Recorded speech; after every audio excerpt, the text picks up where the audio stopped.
We could first start with the Pledge of Allegiance. I pledge allegiance to the flag of the United States of America and to the republic for which it stands, one nation, under God, indivisible, with liberty and justice for all. Okay, so we'll start first with attendance. So noted. And next we have public comment. We will have a chance for the applicants and for the design review to talk, but if you're from the public and you'd like to talk about any of the other items, please come on up. Good afternoon. My name is Kirk Brannick. I'm the president of the Square Lake Association, and I also live at 1642 Hamilton Drive.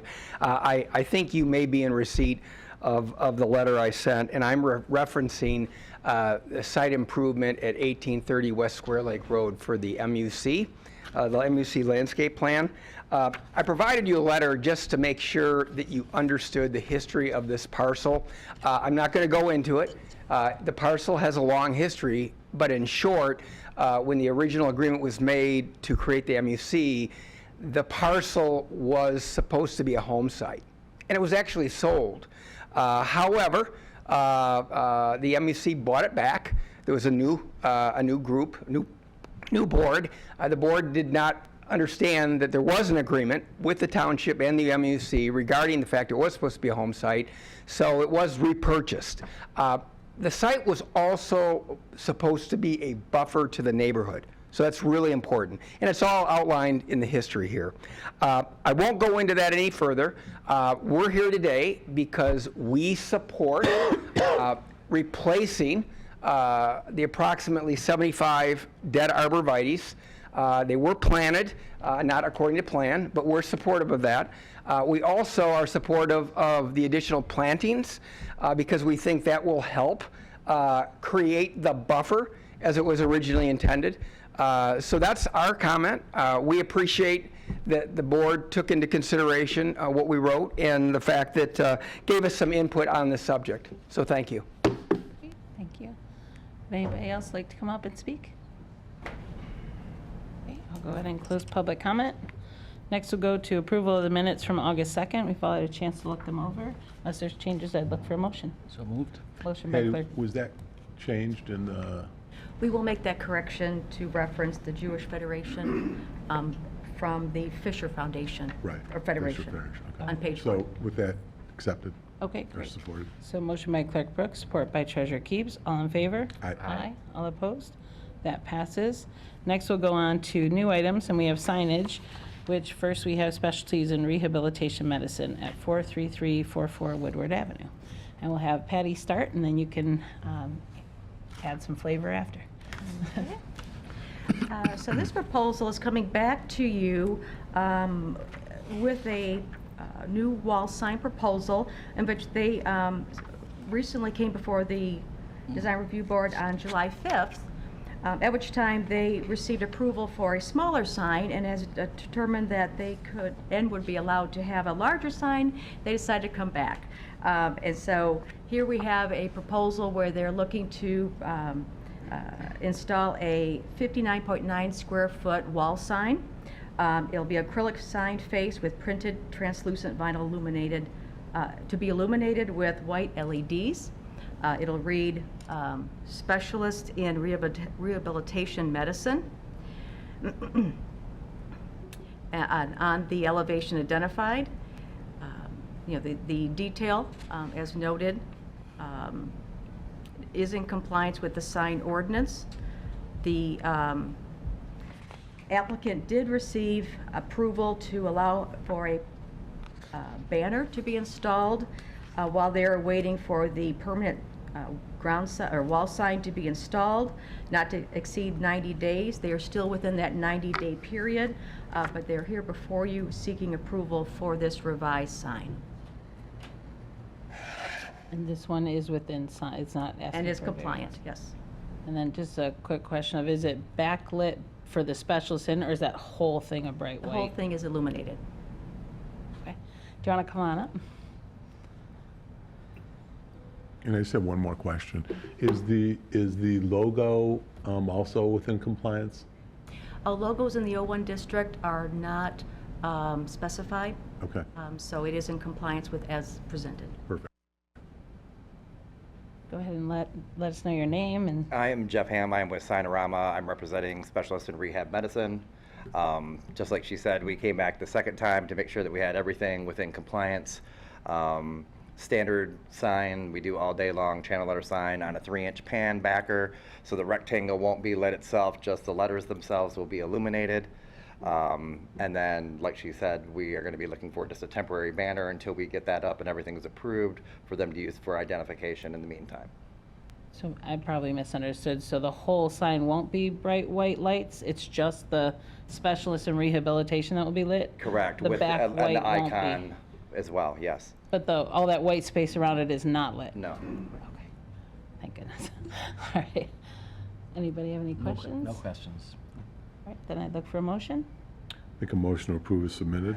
Motion by Treasurer Keeps, Support. supported by Clerk Brooke. All in favor? Aye. Aye. All opposed? That passes. Thank you very Thank much. I you. appreciate your time. Next, we have site improvements for the Muslim Unity Center landscape plan at 1830 West Square Lake Road. And we'll start with Patty, and then if you want to come on up after. So as the board may recall, at your meeting last month, it was asked that that we table this proposal to allow the applicant an opportunity to come back and provide maybe any further information or details that they may have to offer, but also to provide a little bit more detailed information on what's being submitted. If you recall, this is the current condition of the property where there's 400+ arborvitae that were installed this summer. There are several that have subsequently died that will be needing replacement, which has been acknowledged. This is the further information that we offer in a comparison between the landscape schedule that was proposed as far as the approval from the 2019 plan, identifying the various species that were proposed, briefly just saying 22 American arborvitae at 30 to 48 inches, 50 American holly at 30 to 48 inches, and 21 Alberta spruce at 30 to 48 inches in height. The proposal that's under consideration before you, in addition to the 400+ existing arborvitae, they're proposing 5 green giant arborvitae, 3 silk lilac trees, 3 blazed maple trees, 3 king maple trees, and 3 tulip trees, in a, let's go back. Pardon me.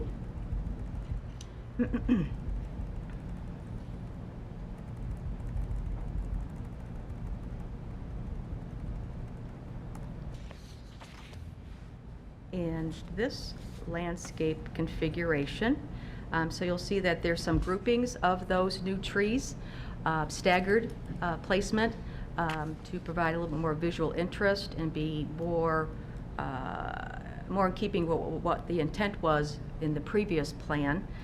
So we do have also a history of the communication that occurred between our Ordinance Enforcement Division and also members of the Muslim Unity Center and the representatives. Should there be any questions, we do have Lead Ordinance Officer Chris Myers here in attendance. Should there be any questions or follow-up from him directly. We did have an opportunity for the landscape plan to be reviewed by our township landscape architect, Michael J. Doolin and Associates. They found that the proposal was acceptable. However, they did want to comment on 2 items. One was that there are various arborvitae that do need to be replaced because they're either in their dead or dying condition, but also that there be excuse me, some method of irrigation to sustain the vegetation, not only the existing vegetation, but even the additional 17 trees that are being proposed as well. And in their further discussion with township staff, they were recommending a dual drip system that should be able to sustain the vegetation that's existing as well as proposed. should the Design Review Board approve this revised landscape plan. So with that, I can answer any questions, but I know that we have representatives from the Muslim Unity Center here as well.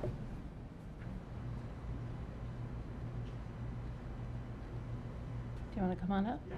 Okay. Just go ahead and give your name.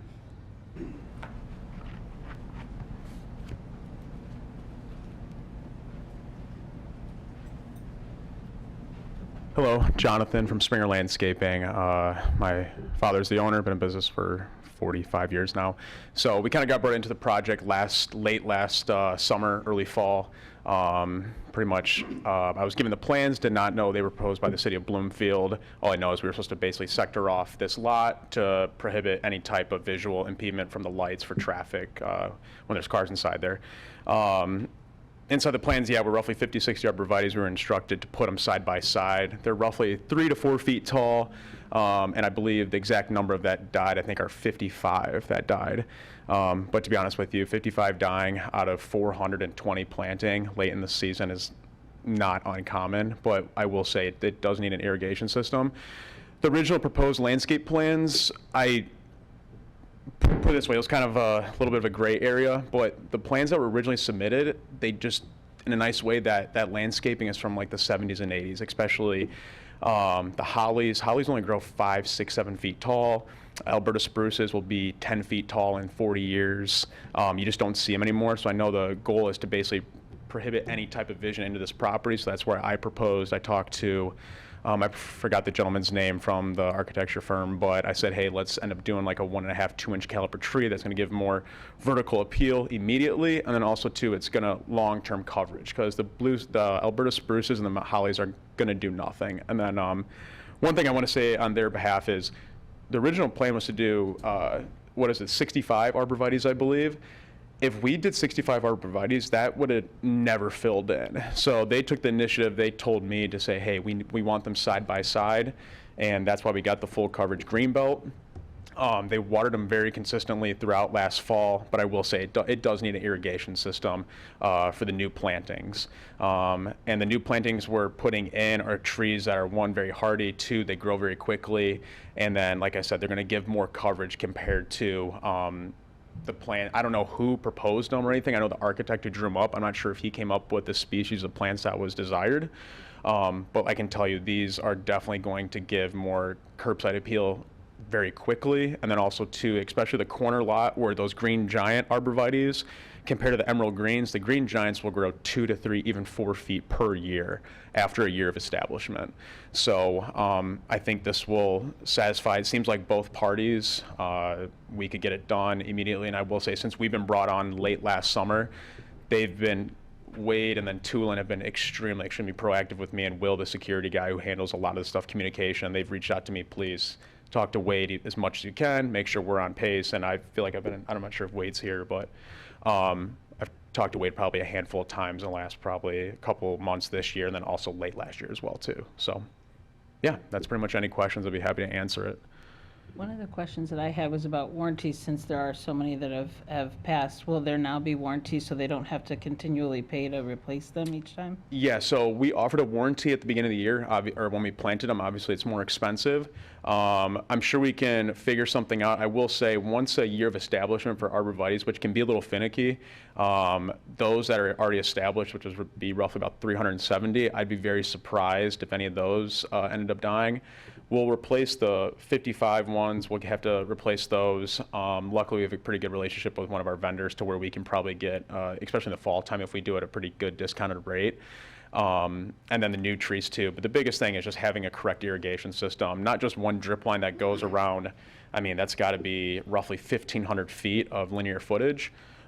Is having a drip line run from one corner, probably at least 3 corners, and then tie in some type of underground drip lines that lead out to the other, it'd be what, 15 trees, I believe it is, or roughly 15. So, and then after this year, especially, I believe the city of Bloomfield puts up, it's not a serpentine curtain, like the orange fence that prohibits snow drift from coming through. Are you talking about the city of Bloomfield Hills or? I believe township? so. The township? I'm sorry, the township. Oh, okay. The township puts, because prior with that field being open, a lot of snowdrift would come onto Square Lake Road. So I think they just automatically, it may have been the city of Oakland County, I'm not even sure, or the township of Oakland County. We don't put anything up on private property, so I'm wondering who's doing, maybe the road Maybe, yeah, commission. sorry, maybe the road Might be commission. the county. For safety, so that actually helps too. So I think they'll probably still do that. And then last year we burlapped them too, which they paid for, which is not, it's not, just our cost alone was almost $2,000. So, yeah, that's what I would highly recommend, mainly is irrigation system, making sure that's down this year. And then, which shouldn't be too much of an issue. I'm sure they already have some type of irrigation, and then tying in another zone strictly for this, running it once a day or twice a day for probably 15 minutes each on a drip line would be super beneficial. Do either of you want to, Tulin or anybody want to speak? No? Okay. Do you have any questions? Can I make a comment at that? Yeah, please. So yeah, I mean, and that's, like I said, I came in here last month. I met at the Muslim Center, and I thought we were just meeting there, walk through, and then come out. We had to be here in the court, so it was a little bit of an eye-opener. But yeah, there's really nothing else that I can attest to. It's putting in an extra 350 arborvitaes was not cheap for them, and they've been up to date with it. So that's all I can really attest to. And they added on an extra 50. It would be on the northeast corner, roughly, bordering the only house that borders the property. They added an extra 50 arborvitaes there. There's some blue spruces on the neighbor's property. They brought their arborvitaes a little bit past theirs to give more privacy. So pretty much the entire property is secluded now, and there's still some wood line, excuse me, on is it Maplewood Lane. There's a lot of just natural wood line and privacy, and there's a couple larger trees in there too. So like I said, this will pretty much block off the majority of the property pretty efficient. So Anybody have any questions? And if not, I'd look for a motion. Anyone? The question, the irrigation that's being suggested, that's something that the applicant's in support of? You're That it okay be a with condition of the motion.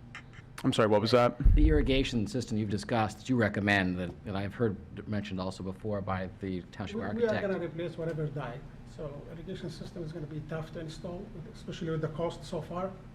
So we are not gonna be able to put an irrigation system, but if everything die, we'll replace it. But it would be a condition, though, that the irrigation system would be part of it, that we'd accept this plan based on irrigation going in. So that's what, you're presenting that they're gonna do that, but we just wanna make sure. Well, So I will say, maybe- we don't do irrigation, so that would have to be a third party. That would have to come in. I mean, we have numerous companies we work with. So, I mean, we could work something out, but also too, I mean, if you're looking for a long-term irrigation plan, obviously that does get expensive. Something short-term could be running some type of hose and having a drip line connected to it and having it on pretty much the rest of the year until the plant's established. That's what we did last time.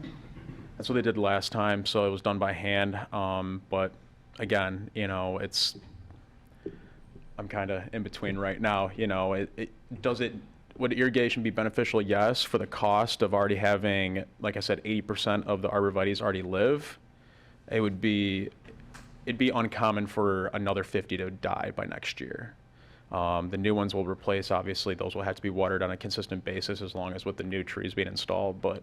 They do die when will they're die. older. My neighbors just died this last year. Yeah. Almost all of theirs died, and they were there for like 15 years. Really? Yeah. They just didn't it's- water 'em. Another issue too is deer. You're gonna see there's a lot of deer issues. Luckily, being next to Square Lake Road, you shouldn't get as much deer, but I can attest from a lot of homes we do across the street in Turtle Lake, you're seeing a lot of arborvitaes. That's why we don't plant them as much anymore. That's Right. why we lean toward green giants and boxwoods. You want to stay away from arborvitaes and yews. They're just, the deer are starting to eat them now, so that's why we try to stay away from arborvitaes now. So just so I understand, the applicant's willing to, hand irrigate and replace any that die?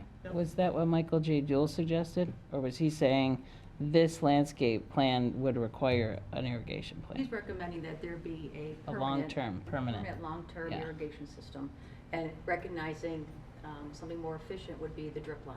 So when you had asked who presented these, we don't present landscape plans. The applicants come to us with their plan, and then we have a professional look it over and say, how will this be successful?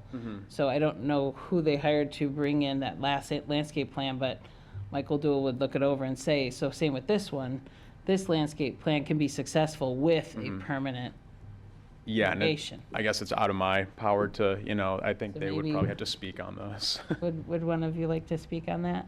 As I said, my name is Mahmoud Agamal. I'm a member of the Unity Center Board of Trustees. And as Jonathan led to, whatever died, we're going to replace this year. And we kept watering it last year.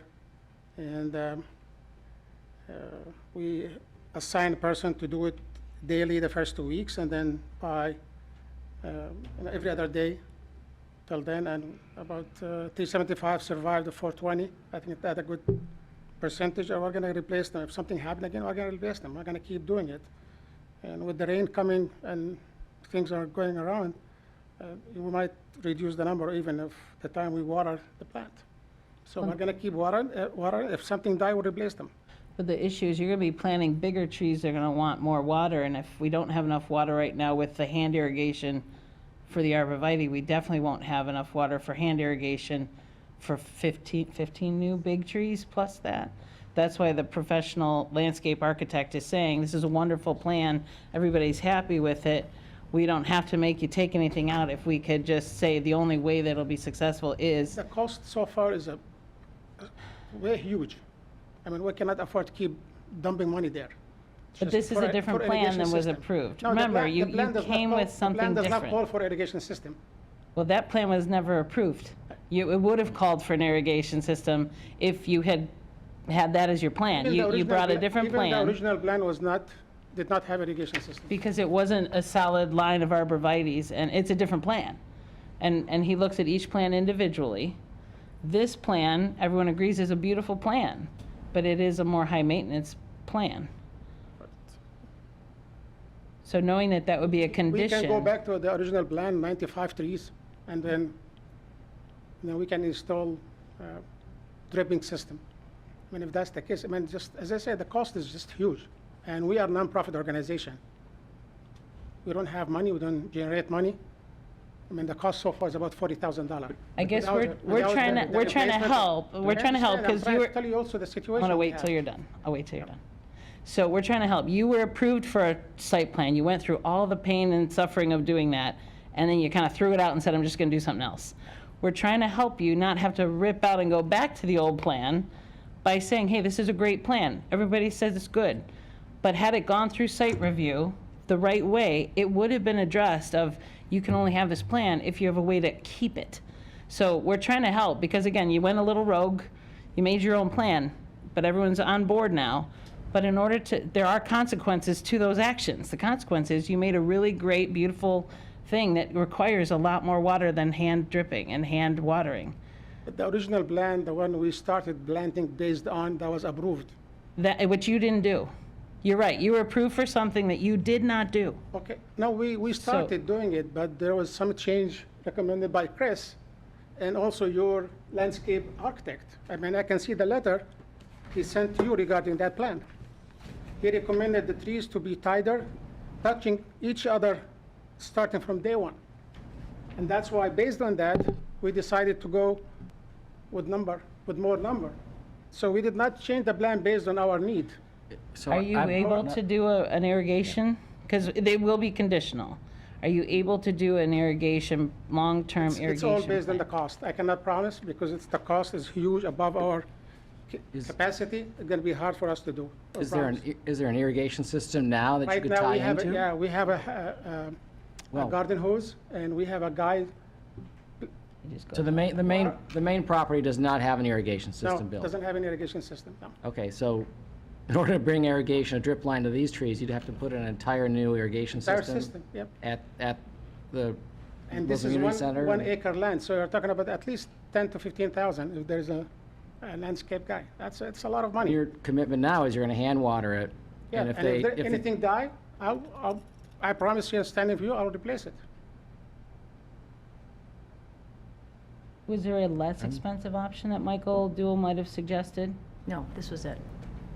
Can I say something real quick? Yeah. Something that I think could be really cost efficient that would, I think, satisfy both is if we just run hoses, because I believe there's a spigot on the corner of the, Like a on the soaker building. hose? Yeah, and run basically a straight hose from the corner of the building.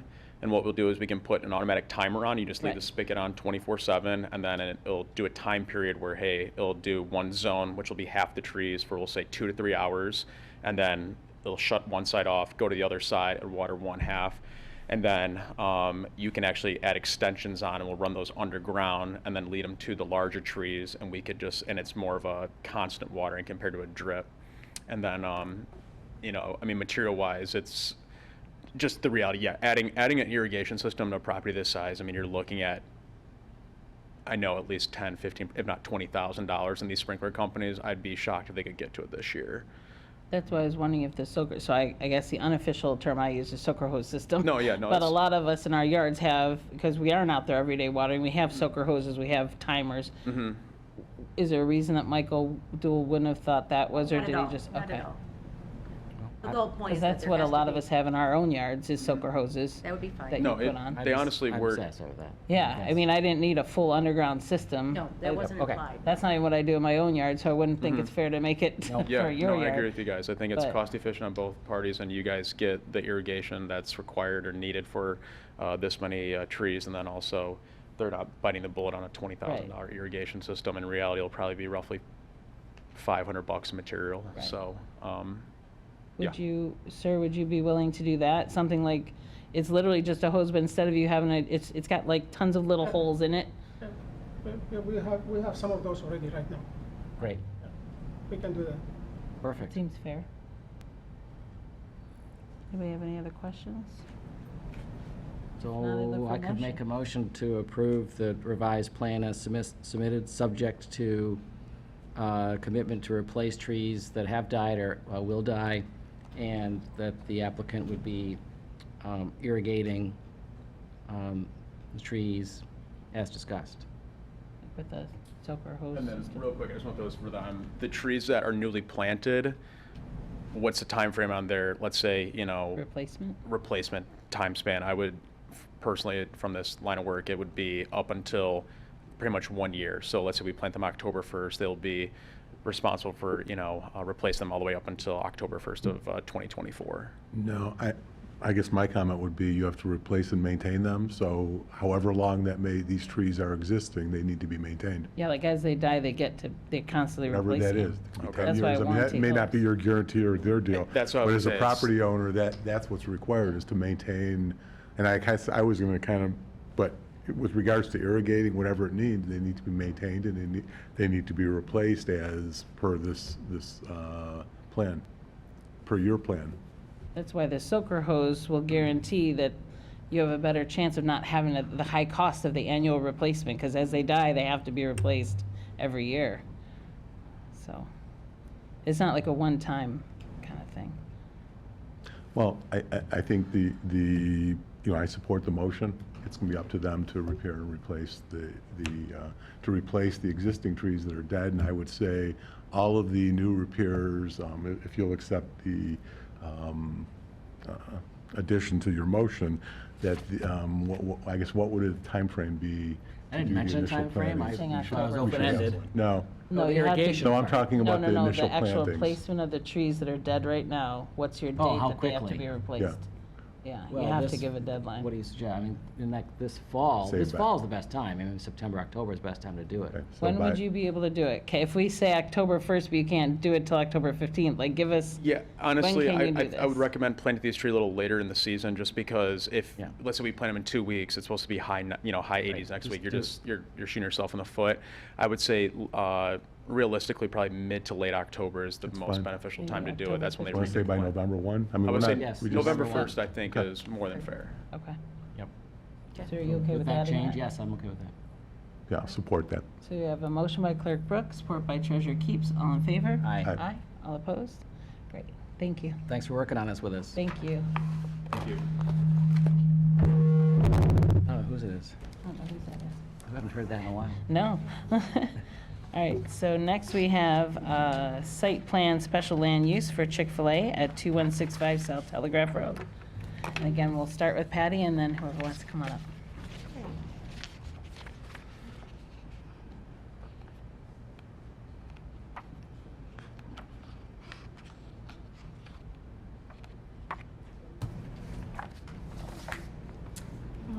So tonight we have, or today, we have a, a request before you by Chick-Fil-A restaurant to occupy a current vacant outlot within the Bloomfield Town Square Shopping Center. The property is zoned B2.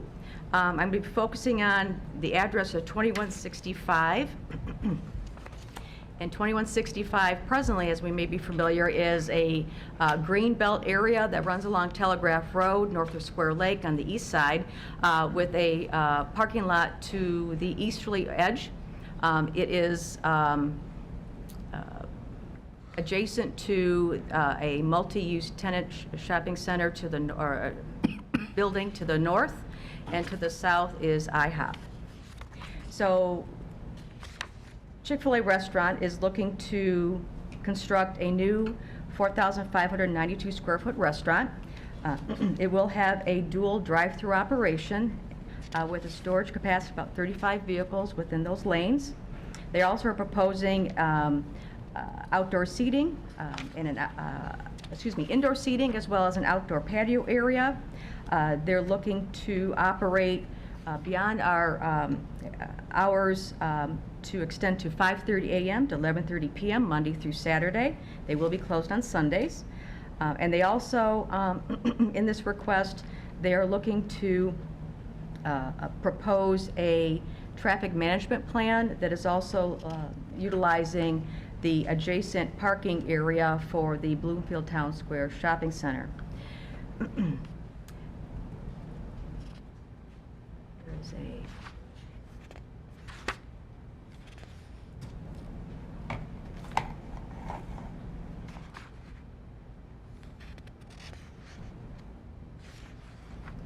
There you go. So that's the area that we're speaking to.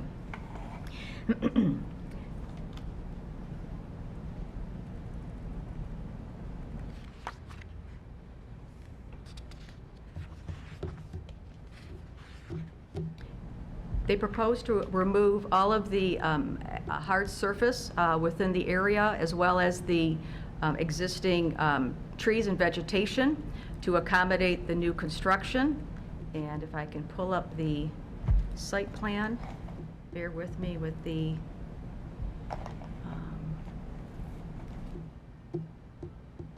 size of this. Thank you. There we go.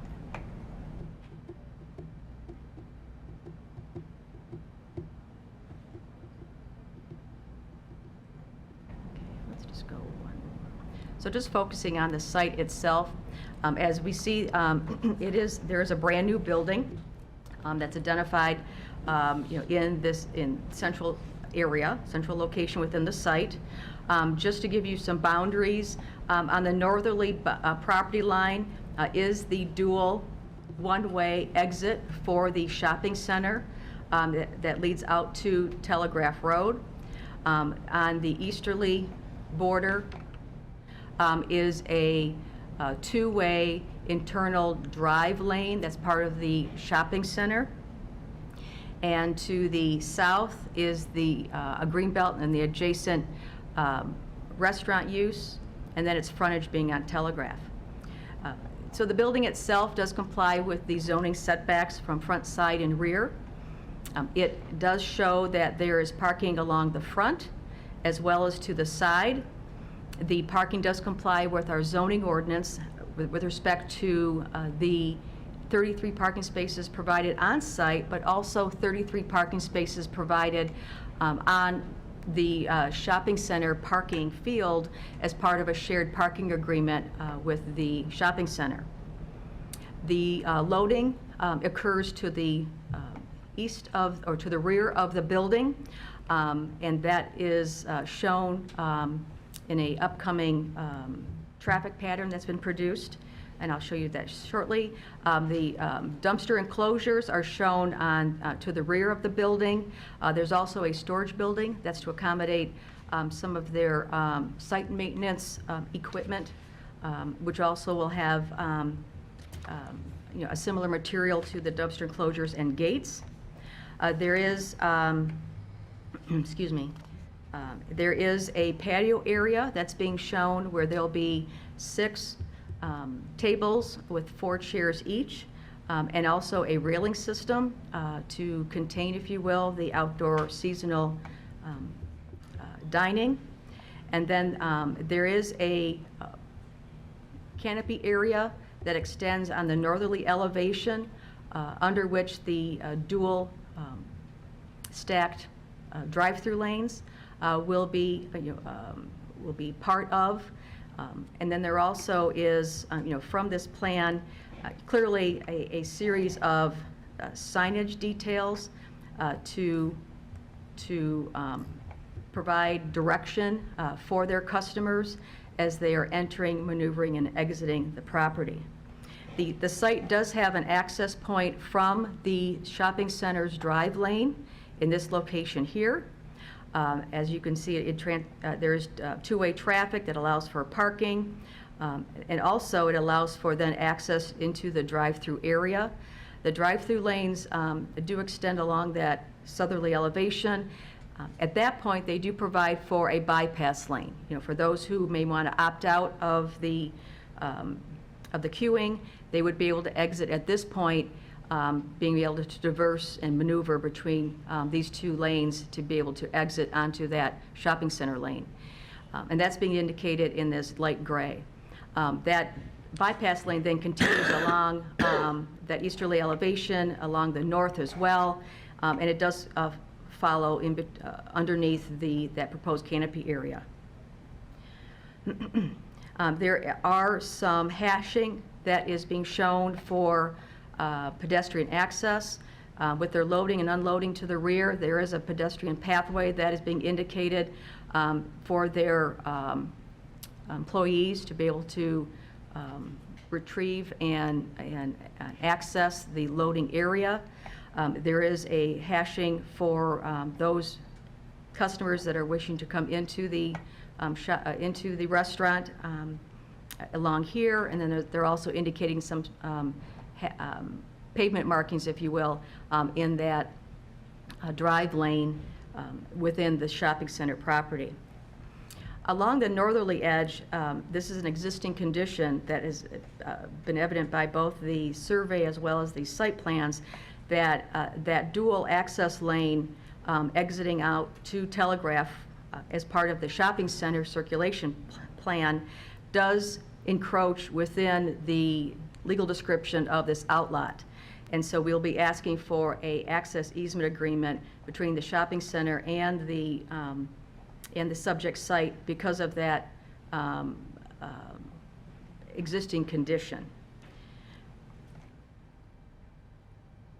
Here's the method of access to the loading and unloading is occurring from the north, traveling southerly to be able to access to that loading zone, and then exiting and utilizing again that shopping center drive lane. And then also with access to the dumpster enclosures, here's the means by which they're looking for their dump trucks, dumpsters, or the trash haulers to access the site, access the dumpsters. There is a maneuvering that's occurring and within the drive lane, which will have to be managed for safety, as this is beyond the location of the subject parcel.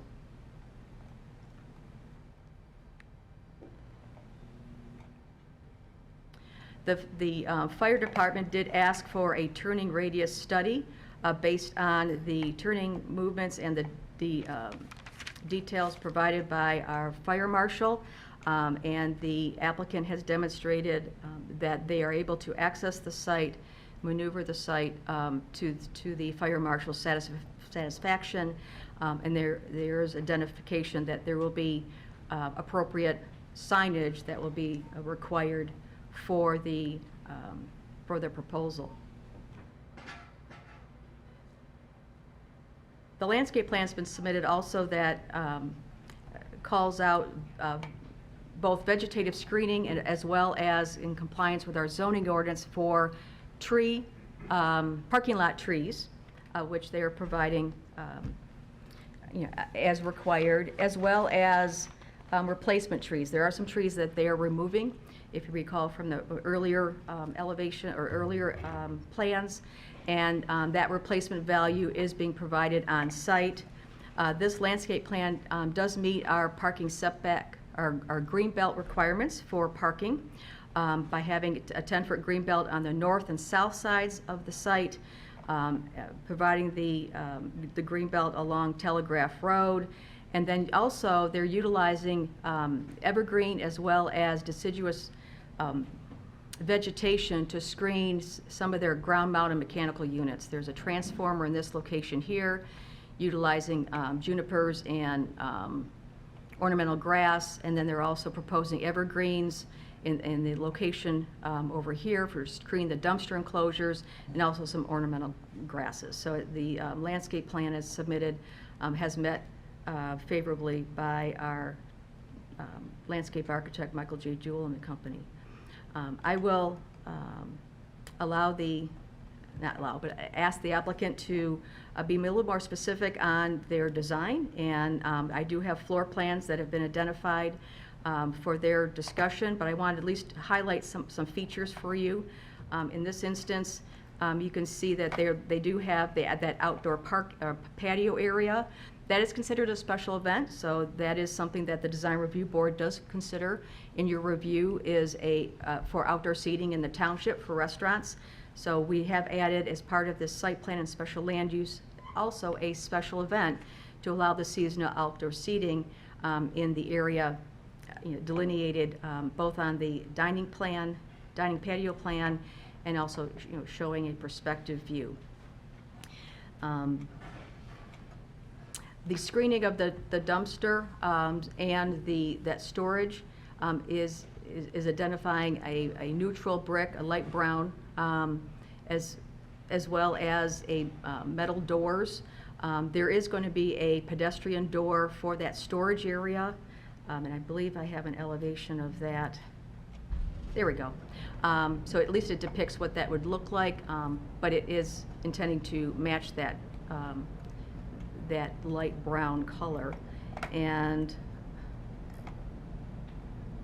let's see what else I can show you. And then the floor plans will the applicant will go over in more detail, as well as the rooftop mechanical. I guess I can identify that they are intending to screen the rooftop mechanical by the existing parapet.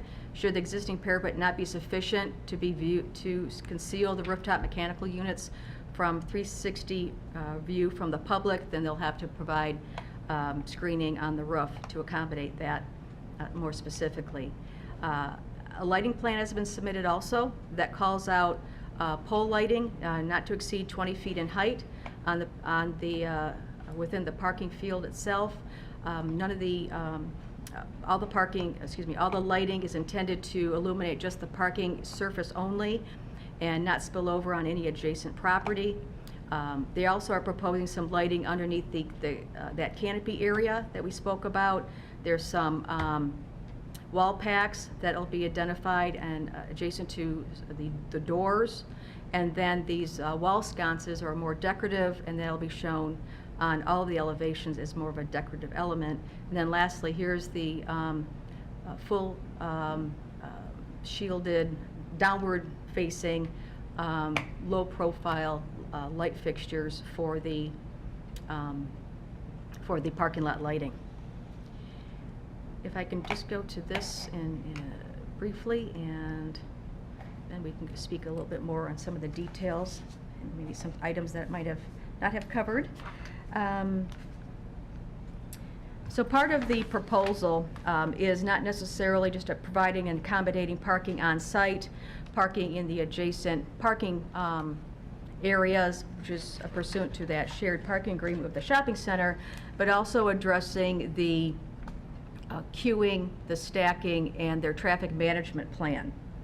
And we required a traffic management plan to be submitted as part of this site plan proposal, which is a requirement for all of our new construction.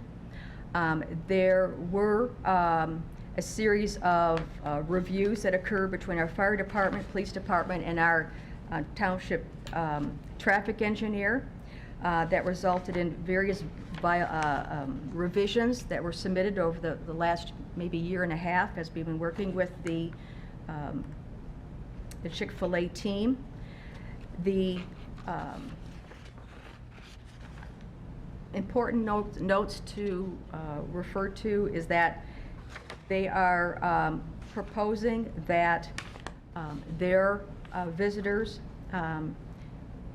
to this specific site be utilizing a traffic management plan that does cross over the existing heavily traveled internal drive lane that is located in this area here. So this is a blow up of the area. That is the lane that has been discussed at length with the applicant because of the concern with that being utilized by the shopping center and its patrons for the entire shopping center, that it also is intended to be managed in such a way that could cause harm or safety issues with this specific proposal.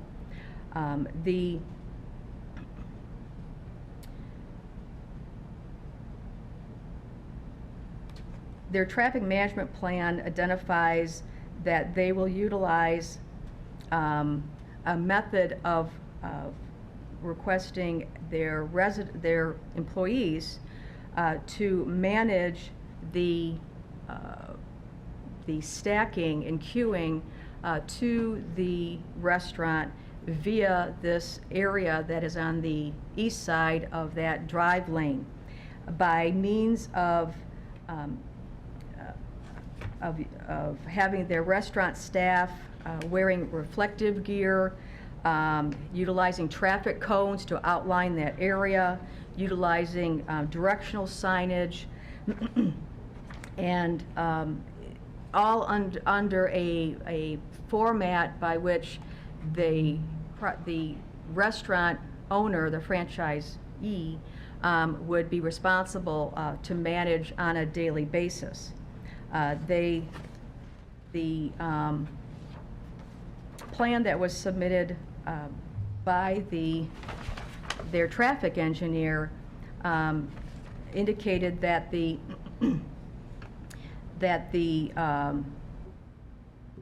traffic would that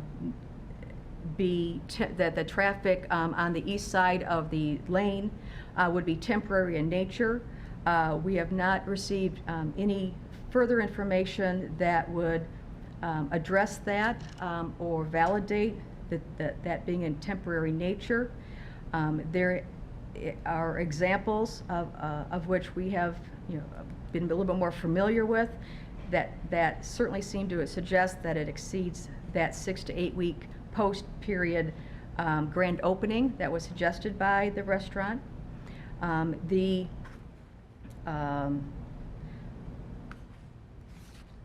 plan also has not responded to some of the questions that were called out by our traffic engineer as it relates to, let's see.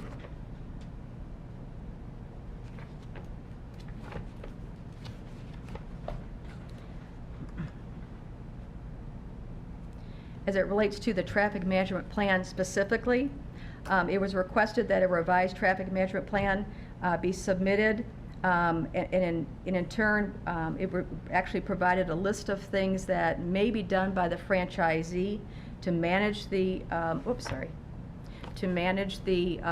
traffic, but it was not considered a plan to the satisfaction of our traffic engineer. And the stop signs and the placement of the 4 stop signs does not constitute a traffic management plan. There's no information that was provided to define the peak periods of how long of the grand opening operations will last. These are understood to be daily and not special event occurrences. They're also based on a documentation that was submitted that the 4-way stop at this main entranceway to the Chick-Fil-A area will ensure pedestrian safety at the crosswalk and vehicular safety of overflow drive-through vehicles during this grand opening and peak period, when those 35 spaces in the queue lanes are at capacity. They're concerned with the usage of those four parking, the methodology of the four stop signs by the fact that in the plan, the drive-through overflow traffic is lined up 2 vehicles wide, meaning that opposing east-west traffic will be lined up at the stop sign, that the stop signs are not enforceable, and they do not address the original concerns that the operation of the outlot building are not self-contained to the site, and that the off-staging of drive-through traffic is overflowing into a parking area. And also noting that placing traffic signs does not guarantee compliance. So it is understood that there is parking that is permitted adjacent under a shared parking agreement, but that does not provide for this drive-through overflow traffic. The fire department, or the police department, noted that the queuing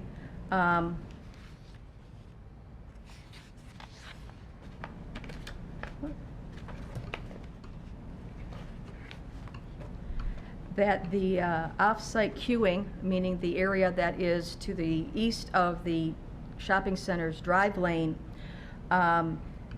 continues to be an issue in their assessment on a potential danger, that the traffic cones and temporary signage are no guarantee of motorist compliance or a smooth traffic flow. It is foreseeable that without human intervention, meaning traffic control, queues would form along the service drive to the north of the Chick-Fil-A and blocking the mall traffic, shopping mall traffic, and eventually generating motorist disputes to which the police will have to respond. And predictably, the car queues in the off-site loop will creep forward until blocking one or both lanes of that shopping center main access lane. Also, they're concerned with the Chick-fil-A employees being at risk in that specific area because there's no containment of the operation on the given site, but actually it is on an adjoining property beyond, or adjoining area beyond that travel lane. And lastly, hiring police officers to direct traffic assumes these officers will be available or able to perform that private duty.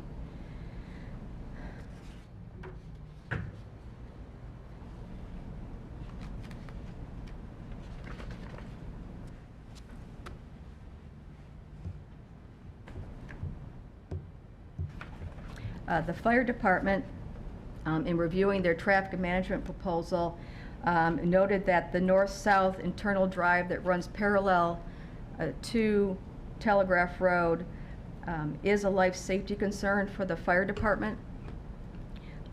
And the internal drive is a main drive for the entire shopping center. Additionally, the traffic plan proposes utilizing the employees on both sides of the shopping center's north-south internal drive to direct traffic in parking lots. This also concerns the fire department as it poses a light pedestrian safety hazard.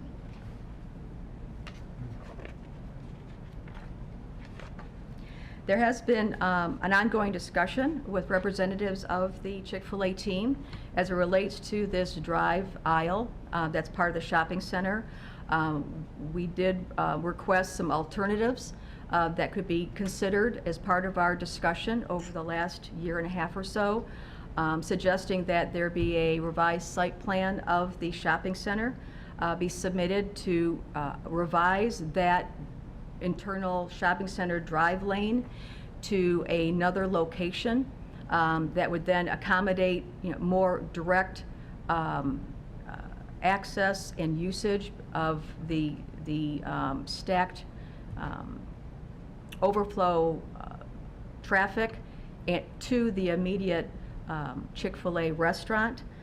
We have not seen a site plan or had a concept plan presented that would reflect that to date.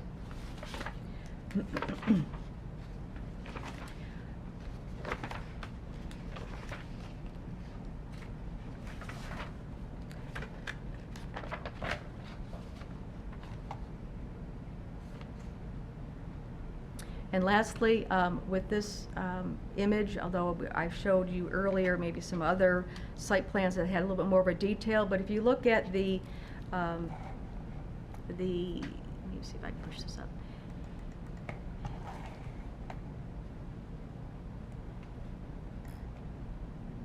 If you look at the access leading out to Telegraph Road in that existing dual exit lane from the shopping center, we did receive comments from MDOT. Michigan Department of Transportation, they are concerned with the current configuration. They would like actually a single lane outbound as opposed to the proposed 2 lanes or the existing 2 lanes. As it is presently shown.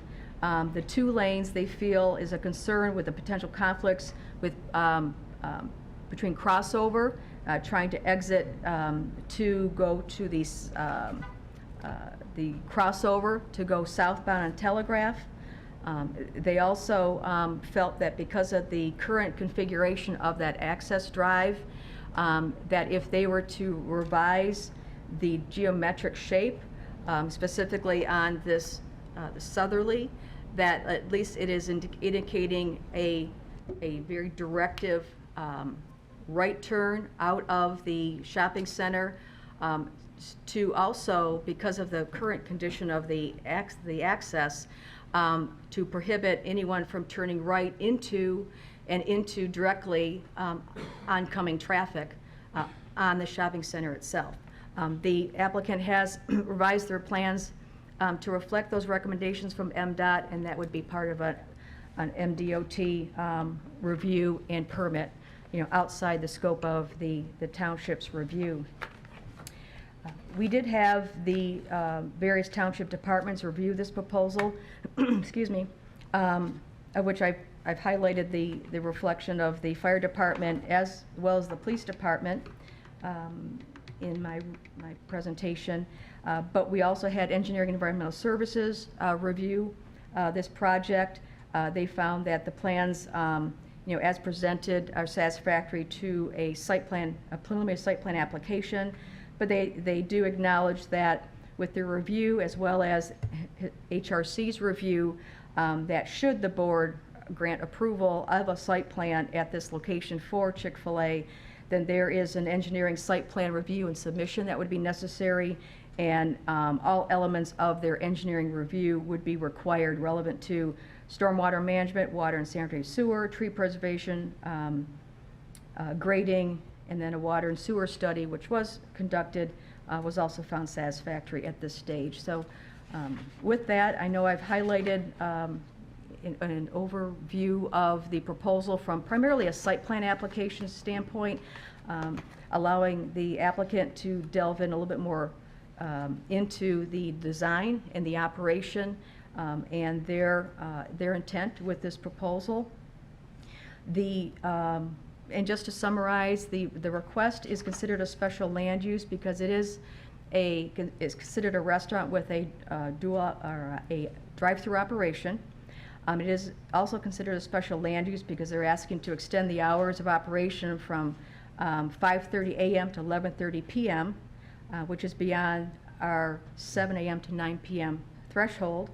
And they're also asking for a special event request before the Design Review Board to allow for that seasonal outdoor seating as part of their request before you. The signage may be reflected in the elevations, but the applicant would be required to return back to the Design Review Board to submit a formal a sign design proposal before you. So that is not part of this application. And I think with that, I've either covered or highlighted all of the elements of the site plan, and then we can answer any questions that you may have at the conclusion of the applicant's presentation. Who wants to come on up? A lot to unpack.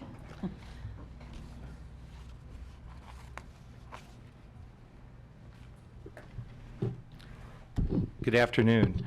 My name is John Gaber, and I'm the attorney for for Chick-fil-A, the applicant. Rick Ratner was supposed to be here, but he's under the weather, so I will try to do a good Rick Ratner impersonation if I can. But those are big shoes to step into. With me today, we have certain team members. We have Justin Lurk, who is our Chick-fil-A development manager. We have Leslie Accardo, who's our civil engineer. And we also have 4 different operators from 4 nearby locations. As we're sure that you have checked out other Chick-fil-A locations, they can speak to exactly how this works, with regard to the traffic management plan in particular. A couple of things that, as Ms. Volker said in her very thorough presentation, we started this process, a long time ago. I think we submitted about a year and a half ago. We've been working with Acadia Realty very cooperatively to basically get cross easement rights for parking and then also for access for our overflow stacking area as well. So they are fully on board with what we're proposing to you today. We've also submitted basically an addendum in support of our special land use application. As you're familiar, I think there are 10 criteria in your ordinance that need to be reviewed for special land use, and we believe that we've satisfied those criteria. But as we've heard, I think the big issue is really the shared parking and the shared overflow access for this site. Your ordinance permits the shared parking, even though it's off-site. I believe that's been used by IHOP too, because I don't think they provide all of their parking on site. I think they're short about 10 spaces. But nonetheless, our traffic engineer performed a shared parking analysis and concluded that even though we're using this area for traffic management purposes, in this big morass of parking that's never used in the shopping center, there are still available excess parking spaces to satisfy code requirements on site. And in addition to that, what Justin and his team will illustrate for you is that we are concerned about safety too, and the concerns that were mentioned. We think that we satisfy those concerns, and we'll explain that to you in detail. It sounds as though there might be a traffic engineer letter or report that we haven't received, because we thought that we'd responded to all of those. So I don't know if there's anything that's coming recently Is it the that we may same not one have that seen. when I met with Rick a long time ago that we had already presented to him? It's Because a when we met, there were June concerns long 15th? ago. June 15th? We never received that. Well, I'll make So sure you if have you it. could Yeah, please absolutely. Give us a Absolutely. copy. Yes. No, we appreciate that. Absolutely. So we're here to address those issues.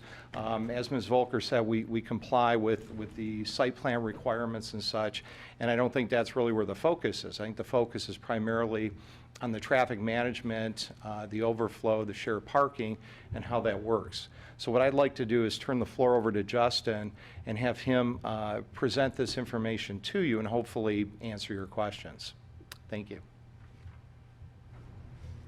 Justin, if you want to utilize your PowerPoint, just, Right here? yeah, click down Perfect. or arrow down, All right, great. whatever works for you. All right, Justin Lurk, as Mr. Gaber said, I'm our development manager for Chick-fil-A over the Midwest region. Been working on every location that we've opened in the state of Michigan. So Ms. Volker did a fantastic job kind of summarizing what we've worked through. I think the first time I walked through the township was January of 2020 and said, hey, here's what we're thinking about doing. And so it's exciting to be in front of you today and appreciate the time. As Mr. Gaber said, we've got quite a few people here to help answer any questions, concerns, but really wanted to focus on the traffic management plan, the what if. What if we have more cars in the drive-through than what we show, at the 35? And so we had a thoughtful plan put together, and we'll go through that. But first, I won't go into the full details of Chick-fil-A. Is anyone not familiar with Chick-fil-A?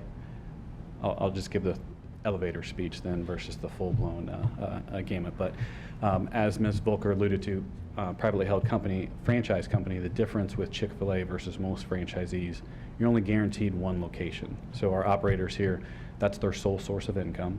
And they are really our secret sauce. People ask, like, how do you do it? How do you get people on and off the lot so easily? And friendly service, and our owner-operator franchisees, that's the secret sauce. They're in the store 6 days a week. We're open Monday through Saturday, and they're in their store building the team, meeting the people in the community that come through the doors, et cetera, creating those relationships in the communities in which they live and work. So we now have just over 3,000 locations in 48 states, in Canada and Puerto Rico as well. So it was a big milestone to hit that just this month. And we're excited to bring that to Bloomfield Township here as well. Kind of alluded to the local team, local ownership, and then the team member experience, I think, is one I wanted to highlight as well. Really pouring back into the people that actually do the work. So most restaurants, they'll probably have 110 to 140 people on staff, ranging from full-time to part-time, and really pouring into those people, building leaders, setting a career advancement opportunity for them, and then some of the part-time staff, allowing them opportunities for scholarships for further education. So we donated over $162 million to those team members, over 93,000 team members since 1973 when we started pouring into the people that are actually doing the work. At Chick-fil-A, we've got 2 people. We're not big on titles. We got people that serve chicken, and we got people that serve the people that serve chicken. So pretty streamlined process. Our owner and founder, Truett Cathy, once said, "We're not in the chicken business, we're in the people business." And if you've ever visited one of those locations, hopefully you understand where that comes from a customer service standpoint. So I wanted to just kind of walk through the Detroit journey. I'll zoom this out just a touch, but we opened our first store in Allen Park back in January of 2020. When I was here for that opening, that was when I walked through the townships the next day to start talking about this one. So Brad is our owner-operator there, and then we've got Michael Killian here with us as well, the owner at 12 Oaks freestanding unit in Novi. We opened that in June of 20.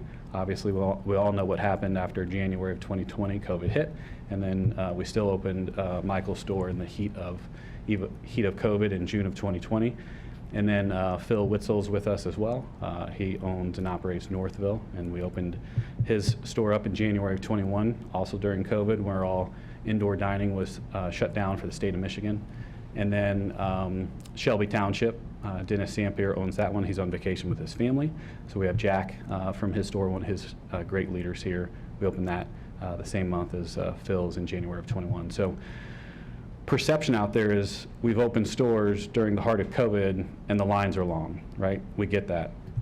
Shiny new penny, all the restaurants are closed. We have a drive-through, really can't serve food without the drive-through. So certainly a different story then than where we're at now, and these gentlemen will kind of walk through that as well. But following Dennis's store in January 21, we opened Cody's downriver there in Woodhaven in October of 21. And then Matthew Leverett is here with us as well. He owns the Southfield location just down Telegraph from you, probably the closest location here. And then further downriver, we opened up Monroe in December of 2022, and Dustin owns that one. And most recently, Miss Vicki Brown opened up Livonia this year in January. And we've got Greg McKay coming online just up in Flint here next month. So we've got a host of other developments that we're working on. There's a list of a few of them here that are further along than most, as we wanted to highlight just the Detroit metro area journey. With 8 freestanders open right now, plus Somerset Mall, and then the Detroit Medical Center, being 10, and then Flint opening up in September. That's 11 stores total, with on average about 120 employees per location. So we've got just over 1,300 employees with the Chick-fil-A brand, within the Detroit metro area. What's that mean? Let's look ahead 10 years down the road, where our goal is to open up another 5 to 10 locations per year over those next 10 years. So hopefully at least 50 more locations just in the Detroit metro area. And we'll kind of double click on that here in a little bit. But over a $300 million investment, just over the next 10 years here in the area. Our goal as a company is to have a Chick-fil-A location within a 10-minute drive time of 80% of the Detroit metro area population. So wanted to give you like the 30,000 foot view, like we're gonna go macro and then come down micro, and then we'll hit on the traffic management plan. But with the 11 counties surrounding the Detroit area, just kind of highlighting that. Obviously we're in Oakland County, Per Google, population, just over 1.2 million. We've only got 2 open locations in Oakland County. So they're busy locations, and we get that, and we know the perception that's out there. That's about 1 store per 634,000 people. That's a lot. What does that mean, right? We opened up in Atlanta, Georgia. That's our home base, and we've been developing in Atlanta, Georgia for over 50 years. And right now our market penetration in Atlanta is about 1 store per 50,000 people. Ultimately, that's where we're looking to get, but it's going to take time, and this is part of the journey. So I just wanted to highlight that real quick. Ms. Volker did a great job just kind of showing where we're at within the development. Just half green belt and half parking lot area that we'll develop. I'll spend just a brief moment on the proposed renderings. So we do have a 4-sided brick building. As she mentioned, the parapet walls would extend up to hide those RTUs, those rooftop units. And then we do have our 2 freestanding canopies. One canopy we put over our order points at the entrance to the drive-through to protect both our team members. During busy times, you'll see team members come out to the drive-through. It's not required, but sometimes team members will come out to the drive-through and take your orders face-to-face. And instead of the 2 mini boards that we have, we might be taking 4 or 6 orders at a time. What that does is increase the efficiency during busy times, so we can get the cars through the line in a more efficient manner. So giving the kitchen a little more time to prepare that food, so when you come around to the pickup door, your food and drinks ready and waiting on you. So we've got 1 canopy over those order points, and then we've got the 2nd canopy over the pickup door, as Ms. Volker alluded to.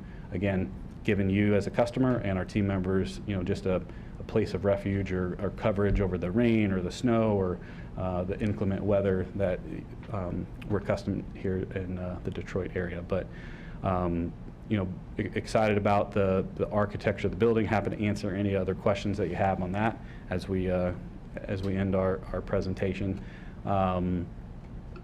And I won't get into we've got several other slides here that I think we'll just skip through because Ms. Volker did a great job talking about the landscape plan. This is just a rough area to show you the greenery versus the pavement. So kind of kindergarten drawing here, but just to show you where the green space is in relation to the site plan. So kind of insulating the activity from Telegraph Road, meeting that building setback for both the building and the canopies, et cetera. And then as she mentioned, code requirement from a stacking standpoint certainly surpassed the code. It's 3 stacking spaces per window, so we're trying to be extra conservative since we have 2 lanes, call that 2 windows, even though there's only 1 window. Code would require 6 stacking spaces, and what you see in the red would equate to up to 35 cars in those areas. So from a design and development standpoint, when we're developing Chick-fil-A's, our goal is to get a drive-through that can hold up to 30 to 35 cars in the drive-through.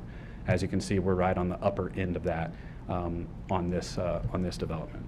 Okay, so just wanted to give some perspective there based on our efficiencies, order times, food delivery times from order. 30 to 35 cars is kind of our sweet spot in a drive-through.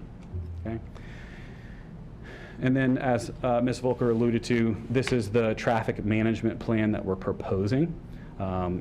If it's needed, if we stack outside of that 35 car capacity in the drive-through, while not required, we had wanted to present to you like a thoughtful plan on, okay, what's plan B if there are more people that come, then we can accommodate in the drive-through, and that's what we're seeing today. So with this additional plan, could accommodate up to another 44 cars, total of 79, which is pretty extreme, but we wanted to give you a certainty that we would not be impacting other businesses within the area, and we're not impacting any of the public roads surrounding us.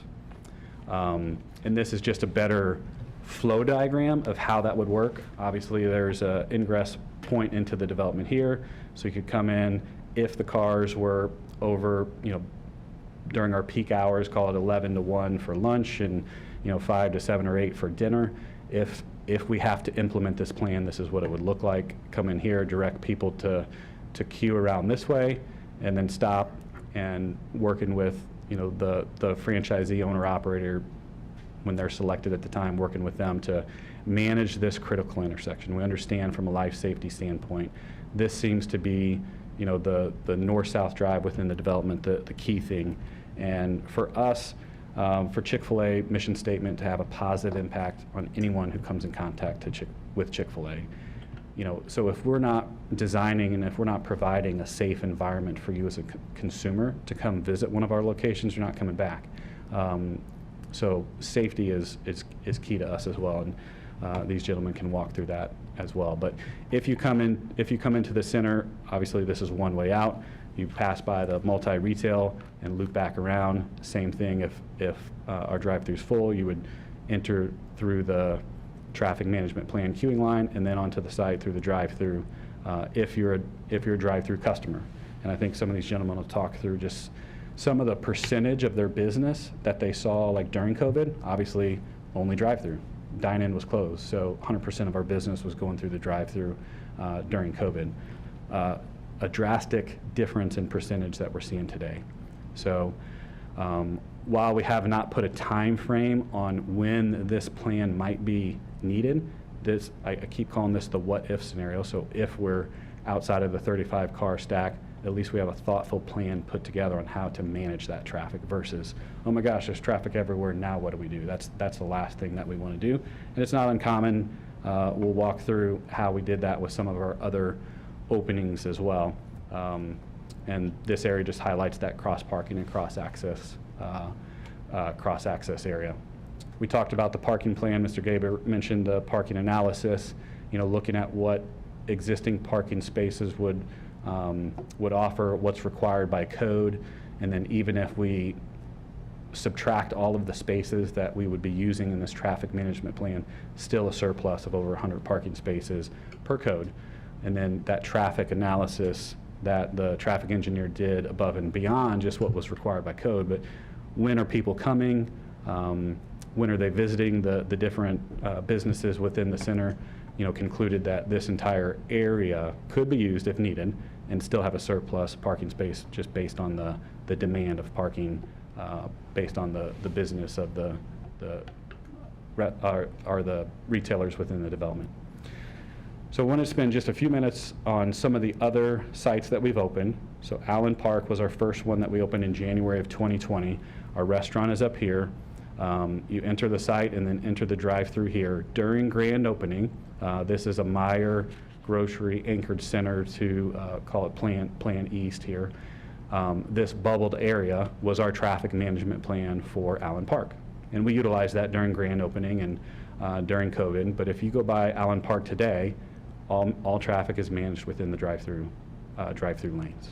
Okay, so had a traffic management plan put together there, utilized it until it wasn't needed. Now all traffic is managed through the drive-through if you're a drive-through customer. The other thing to note, the difference now versus pre-COVID is that there's just more service channels for Chick-fil-A. What does that mean? As a consumer, you've got more ways to get Chick-fil-A food versus drive-through or come in. And they'll walk through a few of those service channels as well. But Michael, if you want to come up, Michael's our owner-operator of Novi at 12 Oaks Mall. This is his location.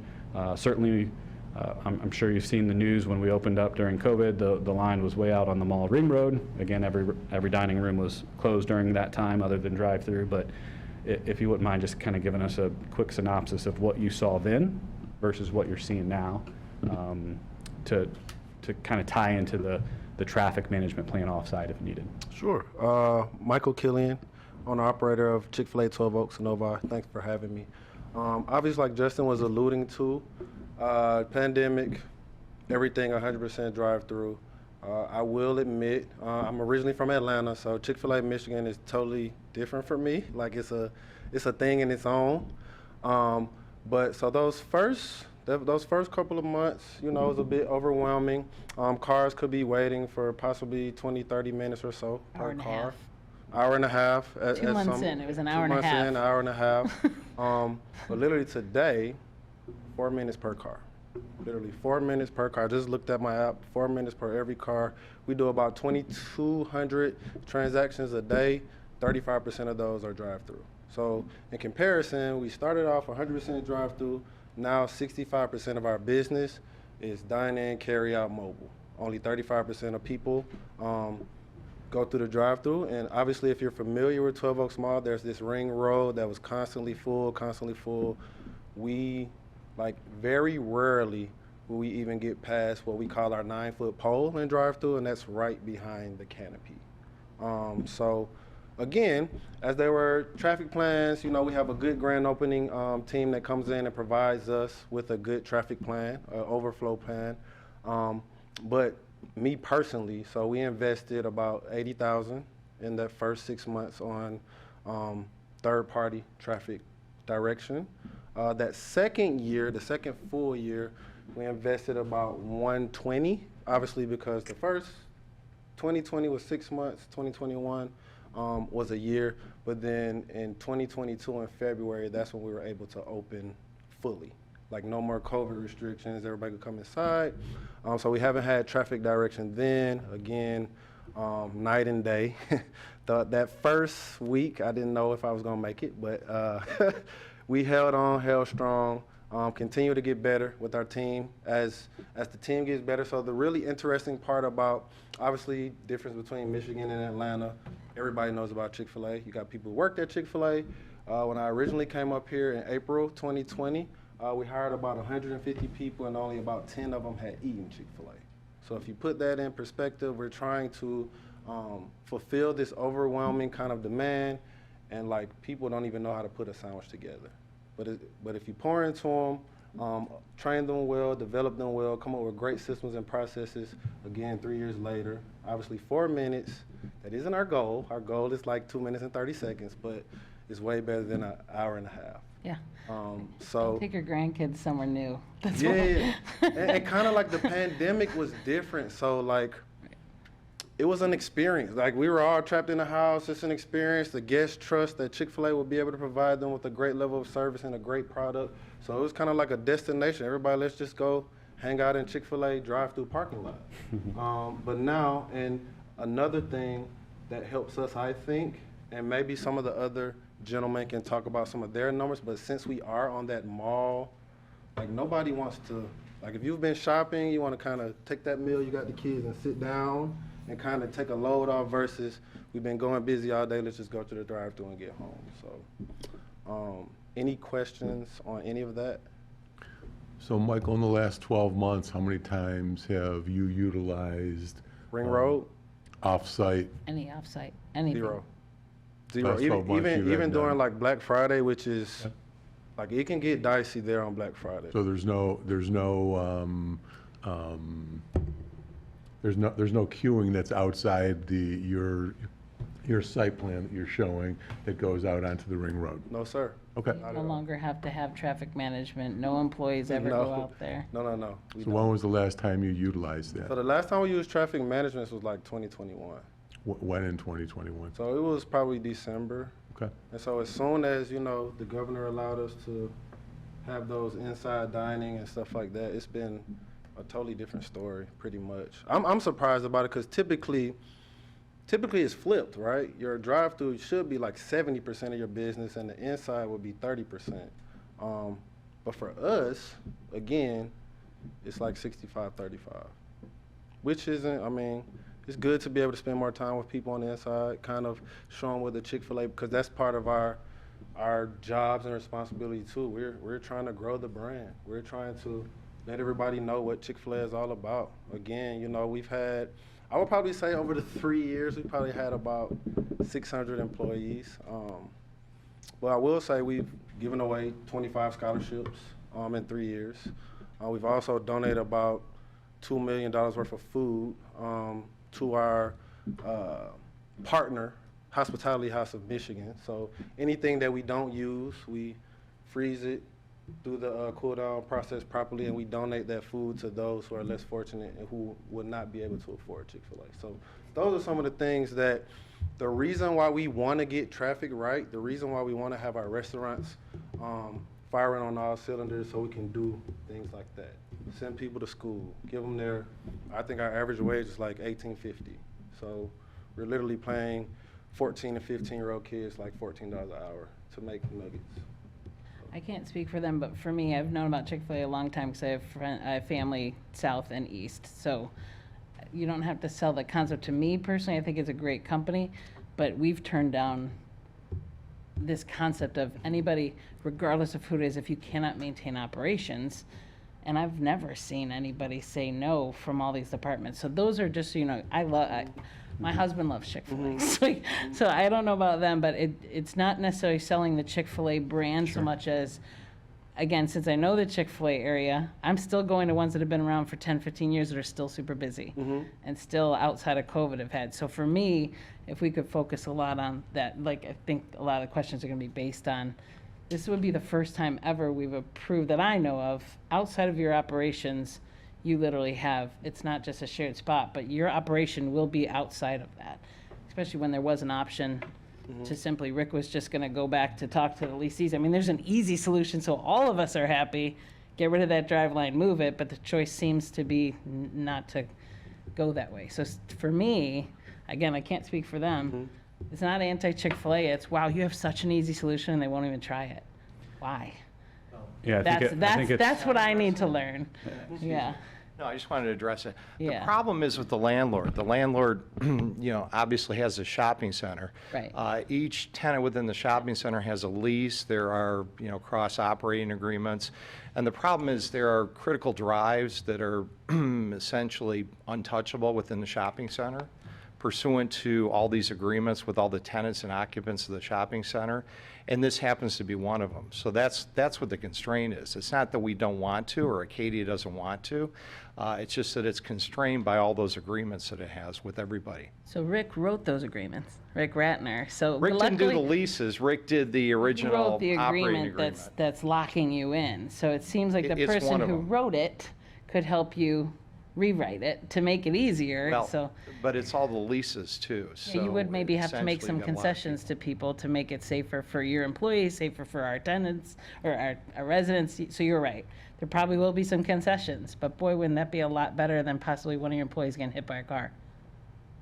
It would, but we, like Justin's talking about, we still think the solution is what we're presenting to you, that it will work effectively and efficiently. How many Because of- there is stopping, there is slowdowns, I mean, traffic, it's not as though you have a race course through there because you're at distance from, I guess, the south drive to the north drive isn't that great. So somebody turns onto this cross drive and they can only go, I don't know what the dimensions are, but so far before they hit a stop sign. So you're not going to have a great deal of speed and you're going to have stopping from all directions. Can you help me understand how many meetings were even held with those tenants to even discuss the option? Or was it just not looked at? That's something Acadia would, well, we presented this, Rick presented this to Acadia, Yep. and that was the response that we got. They looked into it. I'm not sure exactly who they talked to be honest with you, but they did investigate it because they obviously want Chick-fil-A here. So they'll do whatever they can to cooperate to make this a workable solution.